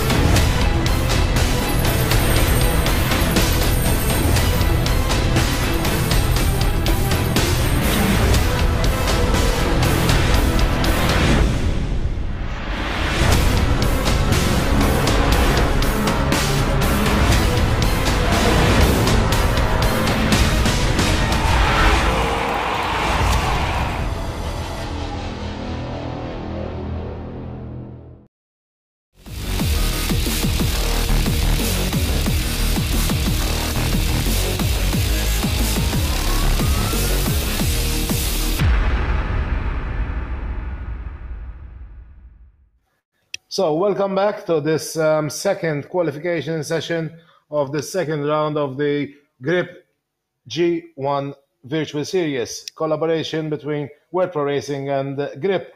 So together with us once again today, Caitlin Penny and also Ron Squire, broadcast director today, Justin Mifsud today as always, and race direction Adrian Figallo and George Muscat. On to you, Caitlin and Ron. Yeah, thank you very much. And yeah, let's just hope it's a better race here in race 2. Everyone else is just, I believe, they're doing the warm-up again. And Kevin Siggy, as you just saw, won the race with an iron fist. And maybe he could repeat that in the next race, but that is yet to be seen. What do you think? What are your thoughts on it, Caitlin? Yes, well, it's very difficult to deny that Kevin Siggy is absolutely the fastest driver in the field here today. He's had, yeah, as you said, an absolute iron fist, you know, just a massive advantage over everyone else, and we're going to have to ask him afterwards just where he's finding this time and how he thinks he does it, because it's quite incredible, to be honest. But yeah, it's going to be hard to deny him of another pole and another race victory, and really it's going to take a mistake from Kevin Siggy. Further back, though, it's more interesting. You know, we saw fantastic battles throughout the race from plenty of drivers. I think Ross McFarlane's going to be feeling pretty annoyed that he couldn't get past Daniele Pasquale. He was all over the back of him, but just couldn't find a way through for that second position. So McFarlane is going to know that he has to do it in qualifying if he wants a proper shot at getting up into second position in this second race here. And then also further back, the Vellas are going to be pretty fired up after their respective incidents. And remember, they also had an incident with Danilo Smarillo, or at least I believe that was Bernard Vella who did. So a couple of drivers who had incidents, especially at the start as well. Remember, we had about 5 or 6 drivers going off at the start. We'll have a lot of ground to make up in race 2, and a good place to start is this qualifying session. First time about to be set. Now, who's the first driver to do it? Danilo Smarillo, rather, setting a 1:07.377, immediately bettered by Kevin Siggy Rebenat going to the top with a 1:05.837, and that probably won't be enough for pole just yet, but we know that Siggy has more than what it takes to go, well, probably about half a second quicker than that. So more to come from Kevin Siggy. Ross McFarlane now tops the order with a 1:05.805. That's a really good time from Ross McFarlane there. And he is, well, less than half a tenth of a second ahead of Siggy at this point in time, but has the fastest first sector of anyone, as Siggy got pretty held up at the start of this second hot lap there. So Siggy looks to be biding his time for now, and is going to have to, as his faster times will probably come in the second part of this session. Yeah, and looks like I best have kept saying he's not going to be removed anytime soon, because he just posted a time of 1:05.8. May not be the quickest of the session, but it's still in that time. He's pretty much in form for the final race of the day.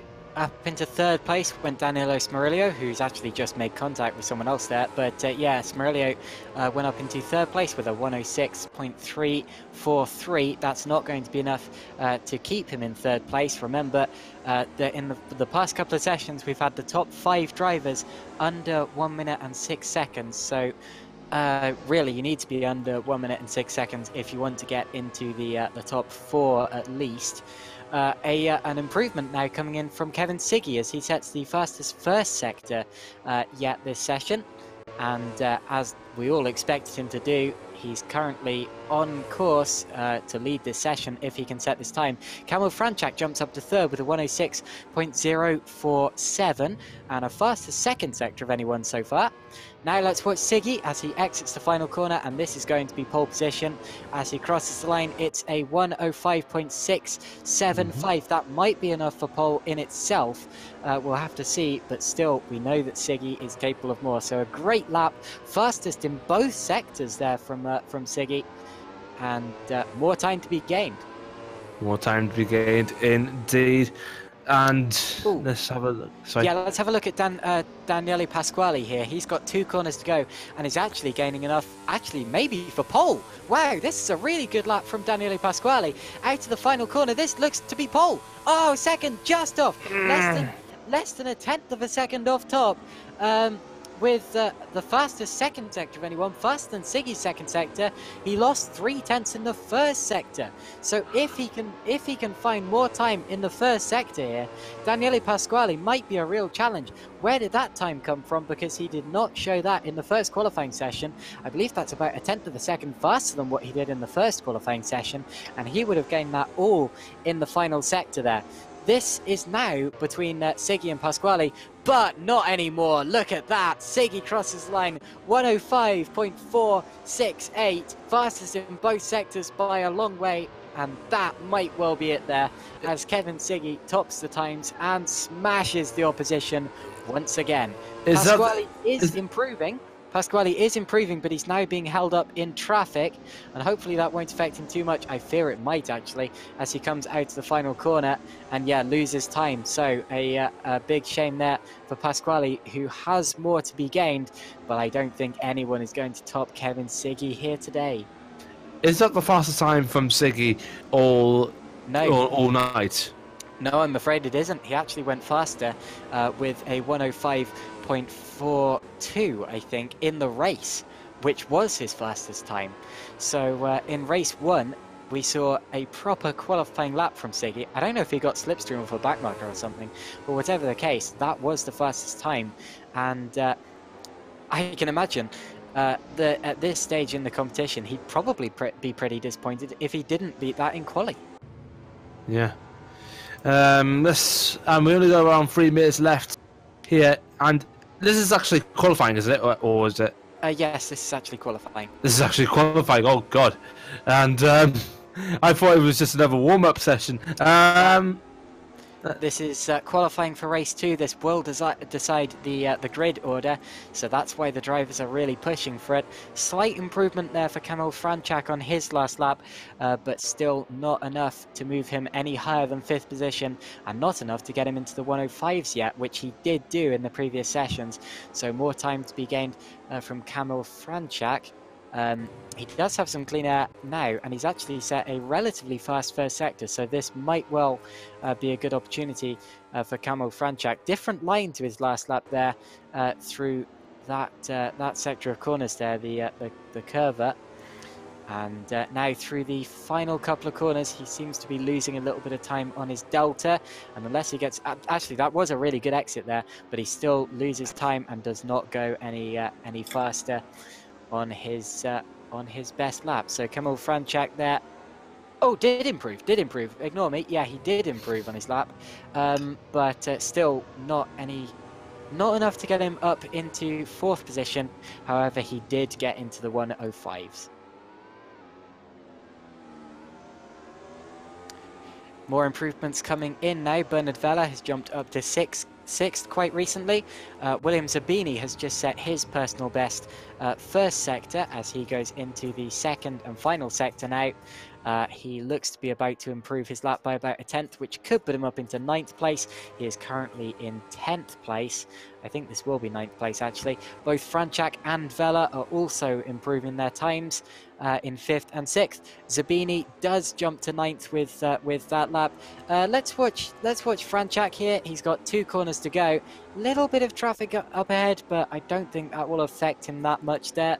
And this will be a slight improvement from Franchak as he crosses the line and does move up into 4th place. So an improvement from Franchak puts him up into 4th. He jumps Alberto Spitaleri. Now what can Vella do? Vella does improve but stays 6th. And can Spitaleri respond? Well, not on this lap because he's being held up, and I don't think he's going... Oh, contact, in fact, as he Oh, golly, yeah, gets together with that other car, and they've got in someone else's way as well, and I believe that was Danilo Smerillo, maybe. No, it wasn't. Smerillo's later on in the lap. But whatever the case, that is going to be it for those drivers there. What about Daniele Pasquale? He's a 10th of a second down in the first sector and not gaining much time in the second. And he pits. So that's it for Daniele Pasquale. Pasquale will not be able to improve. And Neither will Siggy. Siggy's been held up by, guess again, it's Marchetti once again. Oh, golly, Marchetti getting involved in all of these. And whether by his fault or not is, well, uncertain. But whatever the case, that's it for this session. In fact, the top 6 drivers are all... have all backed off. They are not going to go any faster on these laps. The first driver I think who could improve is Danilo Smerillo in 7th position. He's going about a 10th up on his time there in 7th position. So I want to keep watching Danilo Smerillo here to see if he can jump up into possibly 6th or higher, gaining a couple of tenths of a second there. So a good lap so far from Smerillo. Bit of traffic up ahead, but yeah, apart from a slight amount of dirt, yeah, that's not going to be affecting much, and he loses it. So a mistake there in the final sector from Smerillo has cost him his lap, and that is going to be it for this session. I'm going to look back to see if anyone else can improve. I don't believe anyone else actually is improving, meaning it's going to be Kevin Siggy Rebenak who takes another dominant pole position by almost 0.3 of a second there. An amazing lap from Siggy once again. Not the fastest lap we've seen him post, which was actually posted in the first race, unbelievably. But yeah, Siggy pole position anyway, followed by Daniele Pasquale and Ross McFarlane, as he was in the first race. And then Camel Franchak, Alberto Spitaleri, Bernard Vella, Danilo Smurillo. Then it's Markovic, Zabini, Streamer, Vella, Carao, Santos, DeCellis, Zara, Macher, Baldi, Charachati, and Marchetti. The 19 drivers, as I'm afraid we've lost Mastro Martino. He is not in this this round. And Marchetti then wasn't actually able to set a competitive lap, as his time was almost four seconds down on the car ahead. So sorry for interrupting. We're going to go for a short commercial break, and we'll be back with you very shortly.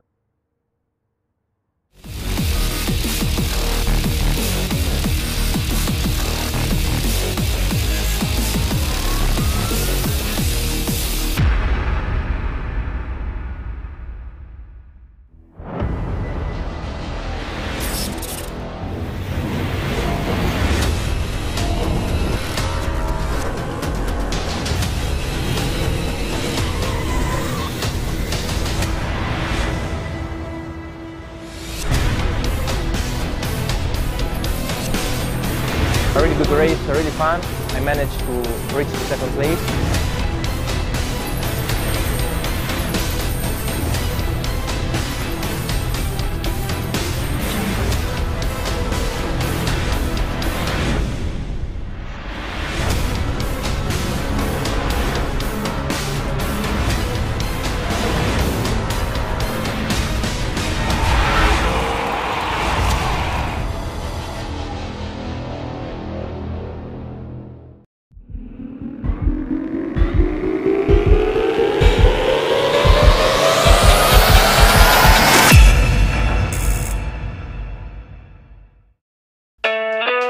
For me, the G1 series is really how racing should be done. It's the best place to race professionally, but still keeping close control over the costs.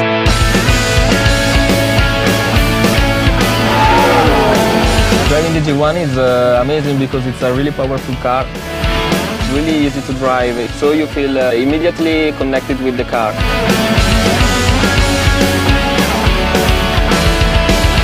La macchina G1 è una macchina estremamente competitiva, anche messa a confronto con le altre categorie, più veloci di un Formula Renault e di un Formula 4. The braking performance is amazing as well. It's a really good car. I enjoy driving it. The technologies that Griiip provides me is what makes the series so special. I can access all my data at all times. And I can also compare the data to other drivers, so I can find my weak points, but also my strong points, and you can improve a lot on the track.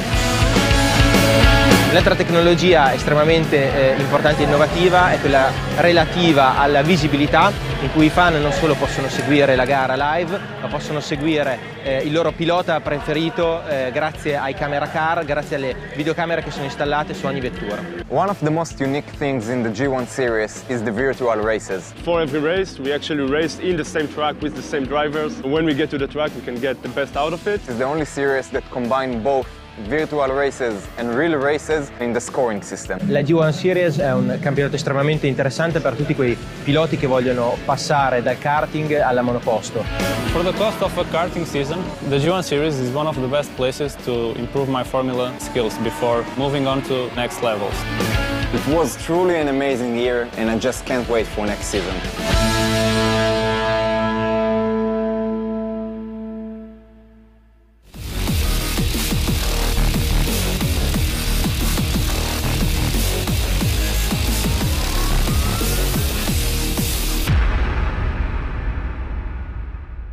So we're back for the start of the second race today, for the second round of the Griiip G1 Virtual Series, a collaboration between World Pro Racing and Griiip. On to you, Caitlin and Ron.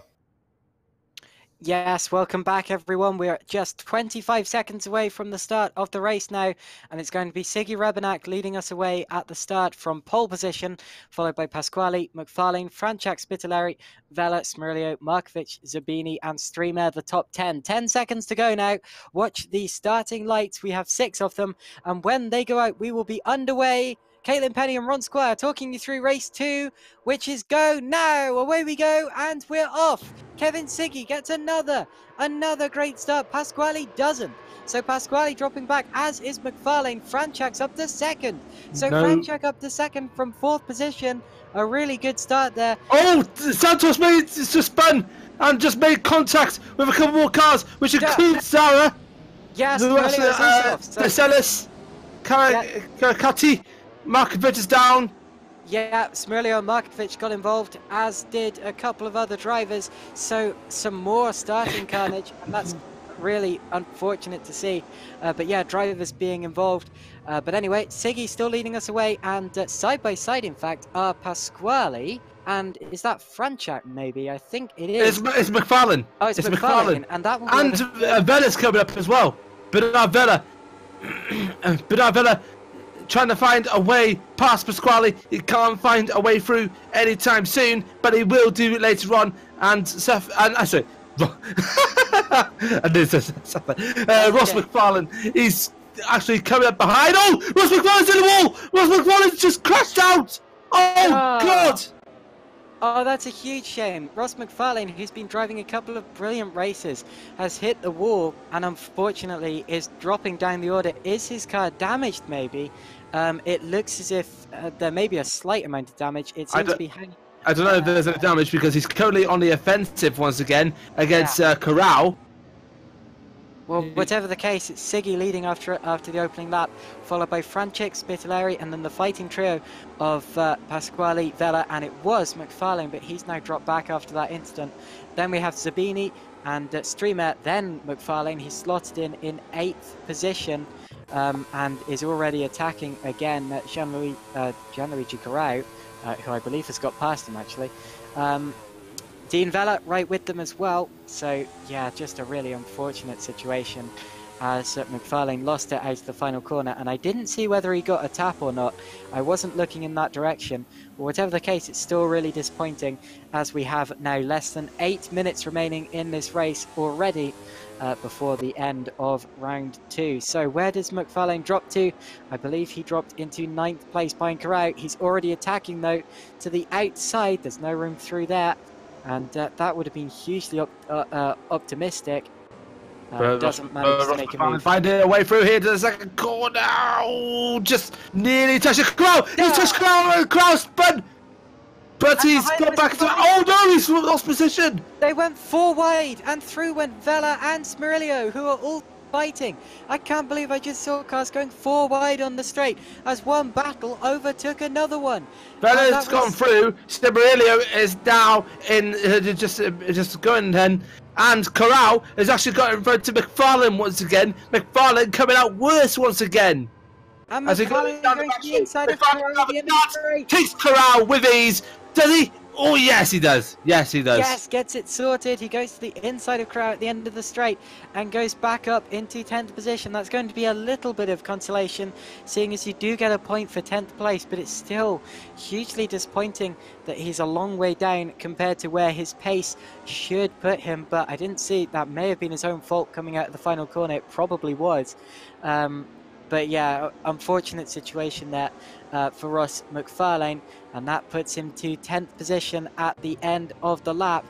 It's Vela 8th, Smirillo 9th, McFarlane 10th, and then Corral 11th. That's how they sorted themselves out, with McFarlane chasing down Smirillo again, and Vela, the cork in the neck of the bottle, as they head onto the back straight. This is where the slipstreaming takes place, and the moves might well occur at the end of the straight. We'll have to see just what kind of speeds they can get up to relative to their opponents here. It doesn't look as if anyone's close enough for a move just quite yet. But McFarlane's close. McFarlane is absolutely close behind Smirillo.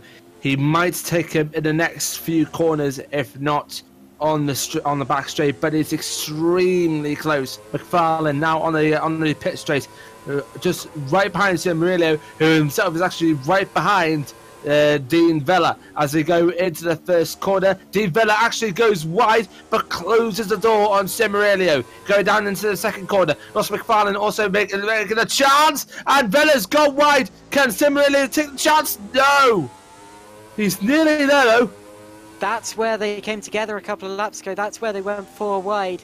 Luckily that didn't occur again, but that's an action spot on the track, as we've seen on both race starts, plus just now when there was contact there between, I believe, McFarlane and Corrao, who got pitched sideways. And I'll have to have a look back at that after the race. I'm sure the stewards will have a look back at that after the race. It's great that we have live stewards with us here today who also look at incidents after the race to decide if they feel drivers should be penalised. Meanwhile, Bernard Vella is under attack from Daniele Pasquale for 4th position on the road.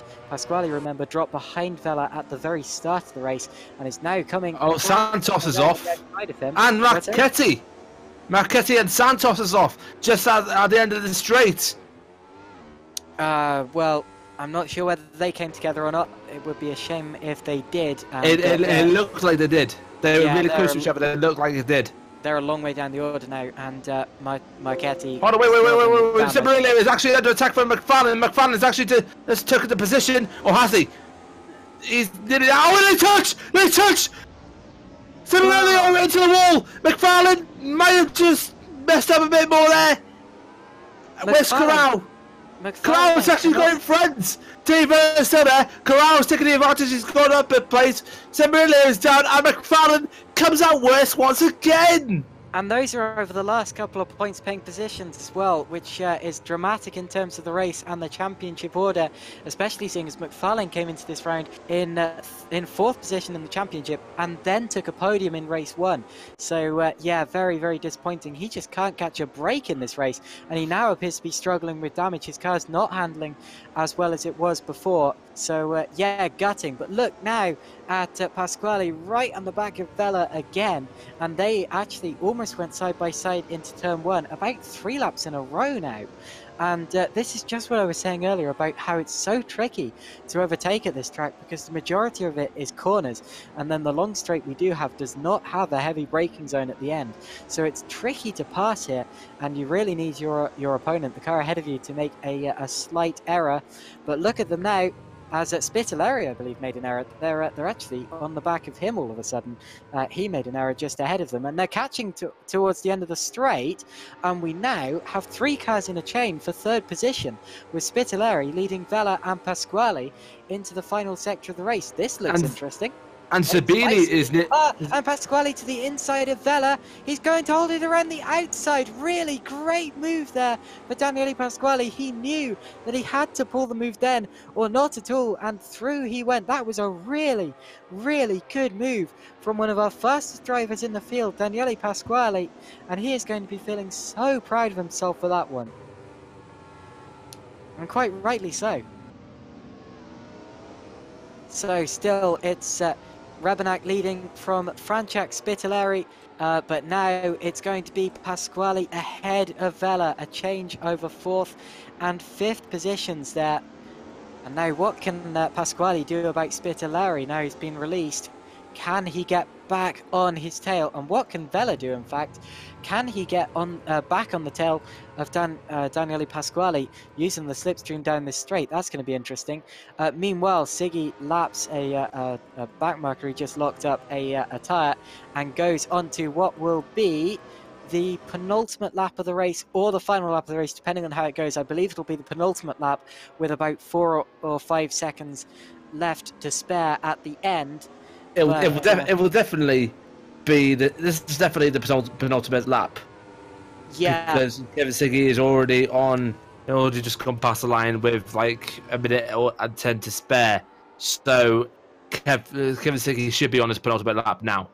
means the race, just like race 1, will end up being about 11 minutes rather than 10, but that doesn't really affect things much, as Siggy is leading by almost 5 seconds, as he did in race 1. Incredible margin there for Kevin Siggy Rebenak over Kamil Franchak, and then the fighting trio of Spitaleri, Pasquale and Vela.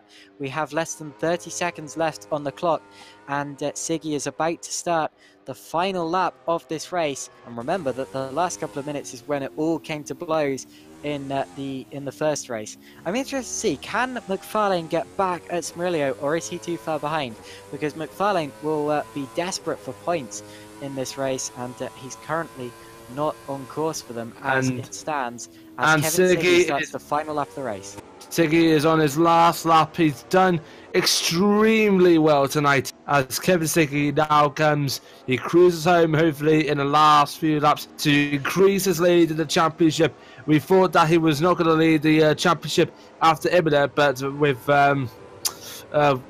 Pasquale having this penalty, he's still top of the tree, and he's still top of the tree here today. He goes onto the back straight, accelerating up to 130 miles per hour, going down into the two right kinks as he just cruises home. Kevin Siggy was just absolutely fantastic today. Right 1, right 2, going into right 3. He cruises home, going into a left bend into the last 2 corners here. Kevin Siggy, for the second time tonight, has won here at Magione. Absolutely fantastic. Oh, I don't want to cut away from that, because it was a great performance from Siggy, but there's been a crash at the end. Spitaleri and Zabini. So Spitaleri, what happened is Spitaleri got passed by Pasquale, then spun, and Zabini was unable to avoid him. So that's unfortunate, as a couple of guys got together at the end. That means Daniele Pasquale is going to take 3rd position in the race. Kamil Franchak was 2nd, so that's the podium. Siggy, Franchak, Pasquale, and then it was Bernard Vela, Daniel Streamer, Dean Vela, Danilo Smerillo, Gianluigi Crow. William Zabini recovers to 9th. It doesn't look as if... Oh, Spitaleri claimed 1 point for 10th place, and that's gutting for a driver who was 3rd place going on to the final lap. So a huge shame. I just saw it all unfolding. Pasquale got up the inside. Spitaleri seemed to be surprised by that and made the mistake of tagging the grass on the outside. Around he went, and straight into his front end went Zabini. Avi Markovic, 11th place.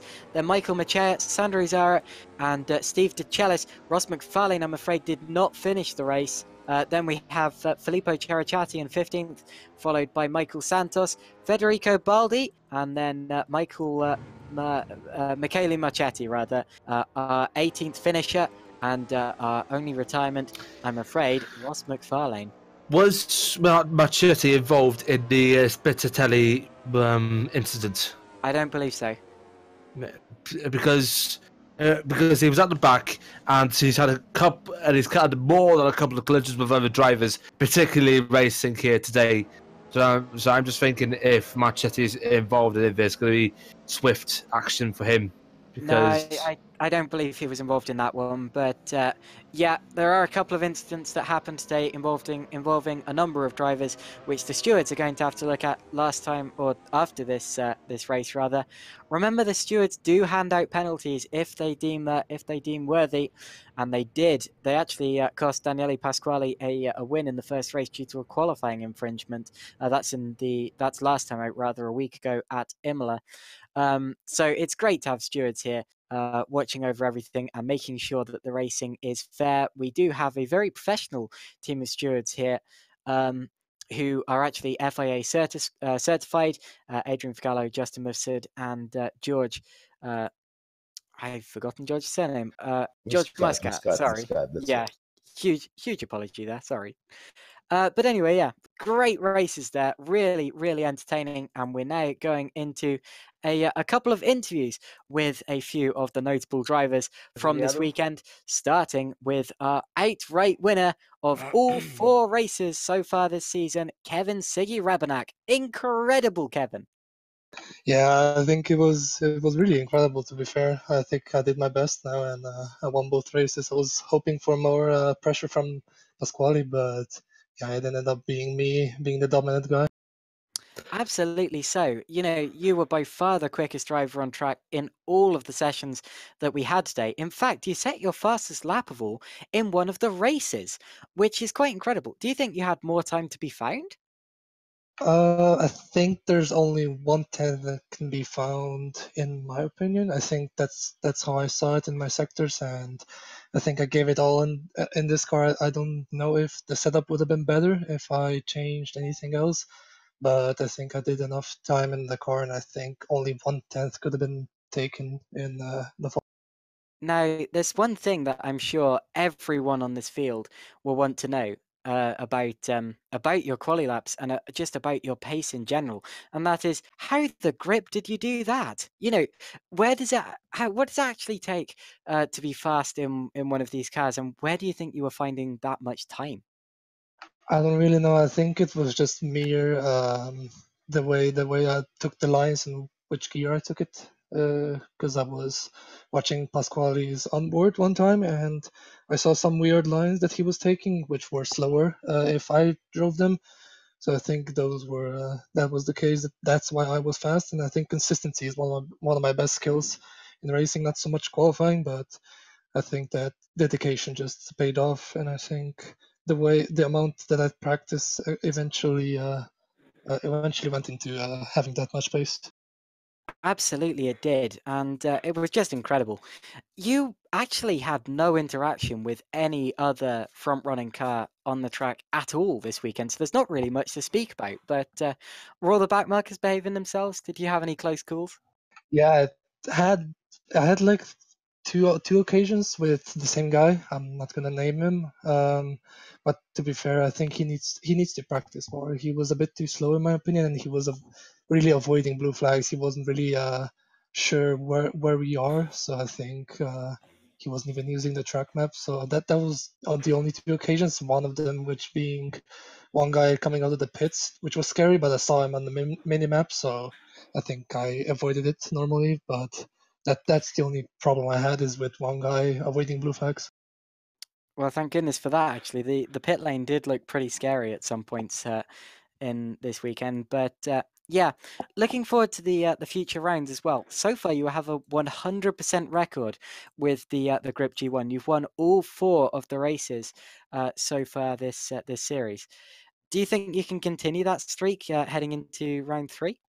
It might be hard. I'm not sure which track it is next one, but I'll give it I'll my look it up. best. Yeah, okay. I'll give it my best basically, and I will practice as much as I always do and improve the car even more on that specific track. So we will see. Round 3 is taking place at Mugello. Is Mugello a track that you're particularly good at? I'm not too sure. I've driven it in one of these leagues, and I think I'm pretty good at it. But we will have to see how Daniel and Kame will be. Well, thank you very much. Also, Ron, you can jump in at any point if you have any question for any of these drivers. Yes. First of all, Kevin Siggy, you were leading for pretty much most of the both races. Did you find it any difficulty at all apart from the yawning chasm of gaps from other drivers? Not really, to be fair. I think the first 2 laps were a bit sketchy. I had to get used to the tire temperatures because they are always different at the start. But I think after those laps, I was just pushing as hard as I possibly could, so I could stay at pace, stay at my what's it called, consistency, and I think that paid off. It wasn't really too hard, but it was kind of hard at the start. It was just about making a gap of 1 second and be a bit more. Okay, and Daniel Pasquale, do you think that you could have pushed it a little bit more? I mean, we saw in the second qualifying session, or maybe someone else, that you were nearly close to getting pole. I'm not too sure, but do you think you could have felt that you could have pushed a little bit more? Adrian, Eccomi qua. eccolo. So for Daniel, I need to translate. Can you repeat actually the question, Ron, please? Do you think you could have pushed a little bit more in quality but basically the race? So, allora, cosa ne credi? Potevi fare un po' di più quando ci sono le qualifiche pure durante le gare? No, stasera forse in gara 2 ho sbagliato la partenza, però meglio della seconda posizione dietro a Kevin non potevo fare, perché purtroppo non ho avuto tantissimo tempo per provare, che ci ho avuto ieri un'altra gara di un altro campionato, quindi mi si sono un po' sovrapposti questi due campionati e mi ha portato via tempo, purtroppo, sia per provare con l'uno o con l'altro. No, meglio del secondo non potevo fare, solo in gara 2 sono partito male, mi hanno sopravanzato alcuni piloti. Poi ho recuperato un po', ma più di terzo alla fine, per come ero preparato, è andata bene così. So actually, what he's saying is like he's obviously taking part in a couple of championships that have overlapped, and he need to choose, and obviously he had to split his training time between the two. But overall, he said like he couldn't do any better than what he did actually in both in race 1 and race 2. So race 1 he did have a bad start, but even in race 2 he managed then to grab some places and move to the third place, which for him is the best he could have done. Okay, grazie. Another one for Daniele. Does it play on a driver's mind going into a weekend when the previous round hasn't gone so well and when there's been a bit of disappointment? Or can a driver just, put it out of their mind and treat every round as it comes? Allora, la domanda è, Daniele, dopo se ti farà pressione su di te, dopo quello che è successo dopo round 1, il primo round, se ovviamente ti ha messo in una posizione un po' più di pressione per questo round, dopo di aver perso il primo posto del primo round. Beh, vabbè, sì, sicuramente, ovvio, se le cose ti vanno male, un po' depressione dopo ce l'hai, perché vuoi cercare di recuperare il prima possibile, però davanti a me c'ho anche avversari di alto calibro, quindi se non riesco a arrivare primo è normale, perché gli avversari sono forti, quindi è dura, ci provo e vediamo che si può fare nelle prossime gare. So actually, what he's saying, he said yes. Obviously, enough it plays a little bit on his mind what happened from round 1, but obviously enough he also admits that there are strong drivers who are driving in this championship, and also obviously coming up front of him. So he said it's like normal that when you have better drivers in front of you, he could expect the placings he's getting. All right. Grazie, Daniele. Grazie a voi. Grazie.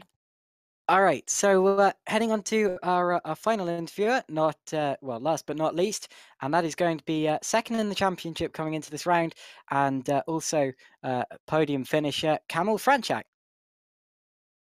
Hi, how you doing? Hello, we actually can hear you this time. I believe it was you who we couldn't hear last time, mate. Oh yeah, that's true. Well, how are you doing? How did today's races go for you, from your point of view? Well, I'm not so satisfied about the race results, but I didn't practice too much. I think it was like 30 minutes for the first round and 40 minutes for this one. And of course, it's not enough because I'm not leading in the championship. But yeah, I'm focusing on a different competition too. So it is how it is, and yeah, I got a lot of things to do. So I'll try to spend a little bit more time in this series. That would be hopefully rewarding for me. But yeah, finished P4 in the first race and P2 on the second race. I think that's a great result, having in mind how much practice I did have for this race today. Yeah, you did well. You managed to keep out of trouble and bring it home. You really had to fight for it in race 2, though, didn't you? Oh no, ignore me. I was thinking about the cars behind you.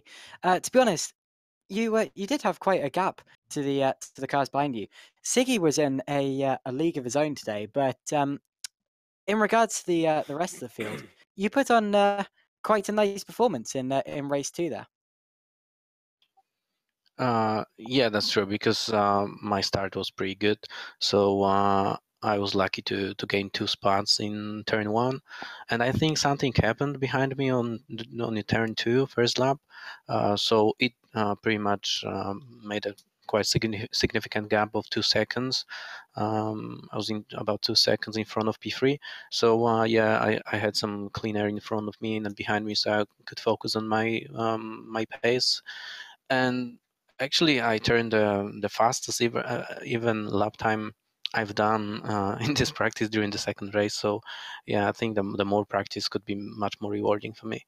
But yeah, P2, a great performance, and P4 for the first race was still okay. I improved, I think, two spots during the race. So, yeah. Well, the next track is Mugello, of course, which is a track that does tend to require quite a bit of practice. Is that something that you're going to put a lot of time aside for? What's your goal for next time out at Mugello? Actually, I really like Mugello, but this car is pretty high downforce car, and it's not really fast. So I think it's gonna be a draft fest on this track, because everybody's gonna be pretty much packed in one pack the whole race probably. So it is gonna be a lot of overtakings on the start finish line, and a lot of too wide action through all the turns. Basically, the track is wide enough to allow for it.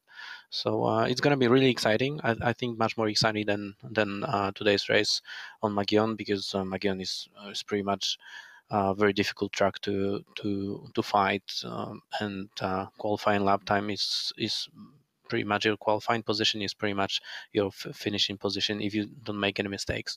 But on Mugello, anything can happen actually, and I think it's going to be the most exciting race so far. Okay, thank you very much, Camel, and good luck next time out. Thank you.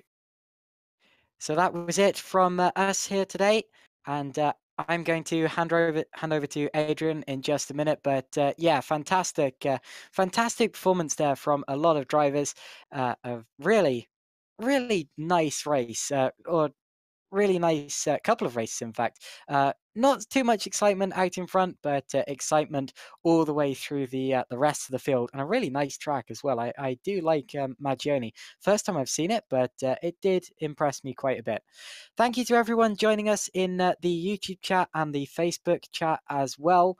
And thank you to Ron Square, who was joining me for the duration of these 2 qualifying sessions and 2 races. Ron, what are your thoughts leaving this round? Well, I've just seen a good couple of races here at Magione. Coming up to the next round, it's unpredictable so far. We're going to, yeah, just hope. It's just brilliant. It's just brilliant today. I don't know what to make of it. Good. Yeah. So yeah. Yeah, so that's been us from me, Caitlin Penny, and also Ron Square. And I'm now going to hand over to Adrian Figallo to end this broadcast. Thank you, everyone. Thank you. Thanks, Caitlin. Thanks, Ron, for being with us for this second round. We remind our viewers that obviously the next round, now it's on the 20th of February, which will be held at Mugello Trek. So be with us for the 20th. Also, next Monday we'll be live with our live show, me and Justin in the evening, with some news from the sim racing world. So thanks for following. I would like to thank obviously all our sponsors, our partner for this event, Griiip, Fever, Gamers.com.mt, Garmin, and Gaming Malta. Thanks for following, and see you next week.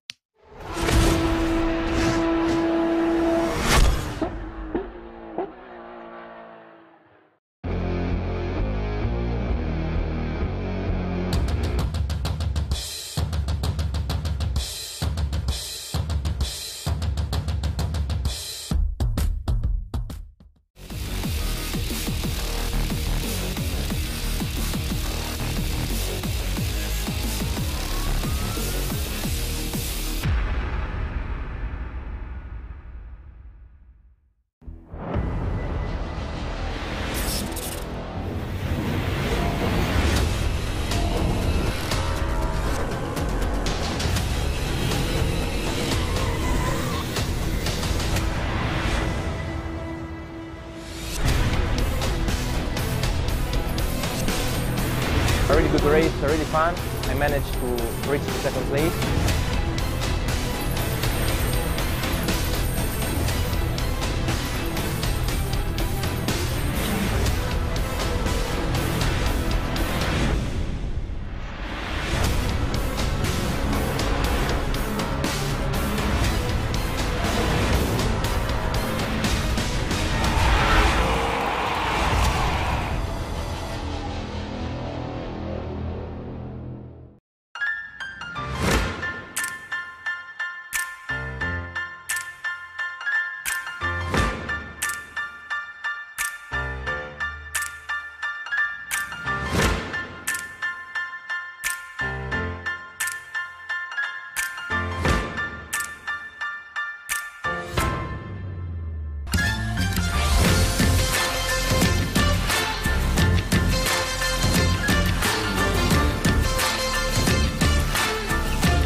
For me, the G1 series is really how racing should be done. It's the best place to race professionally, but still keeping close control over the costs.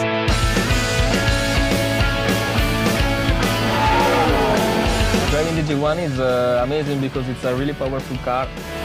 It's really easy to drive, so you feel immediately connected with the car.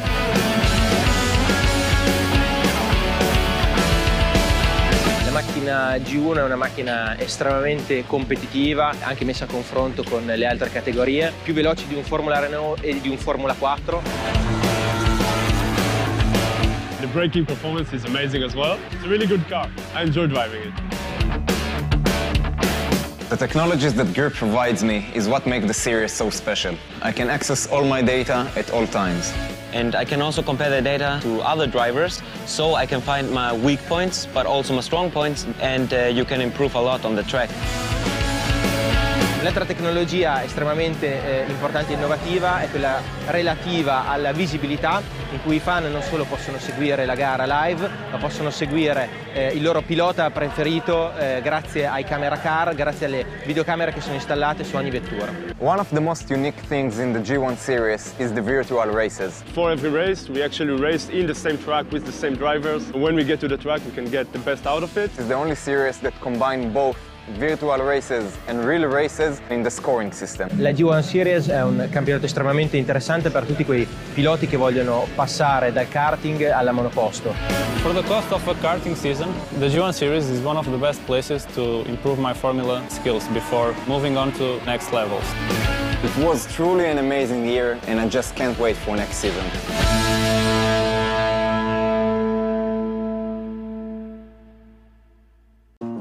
It took 5 days to get client feedback.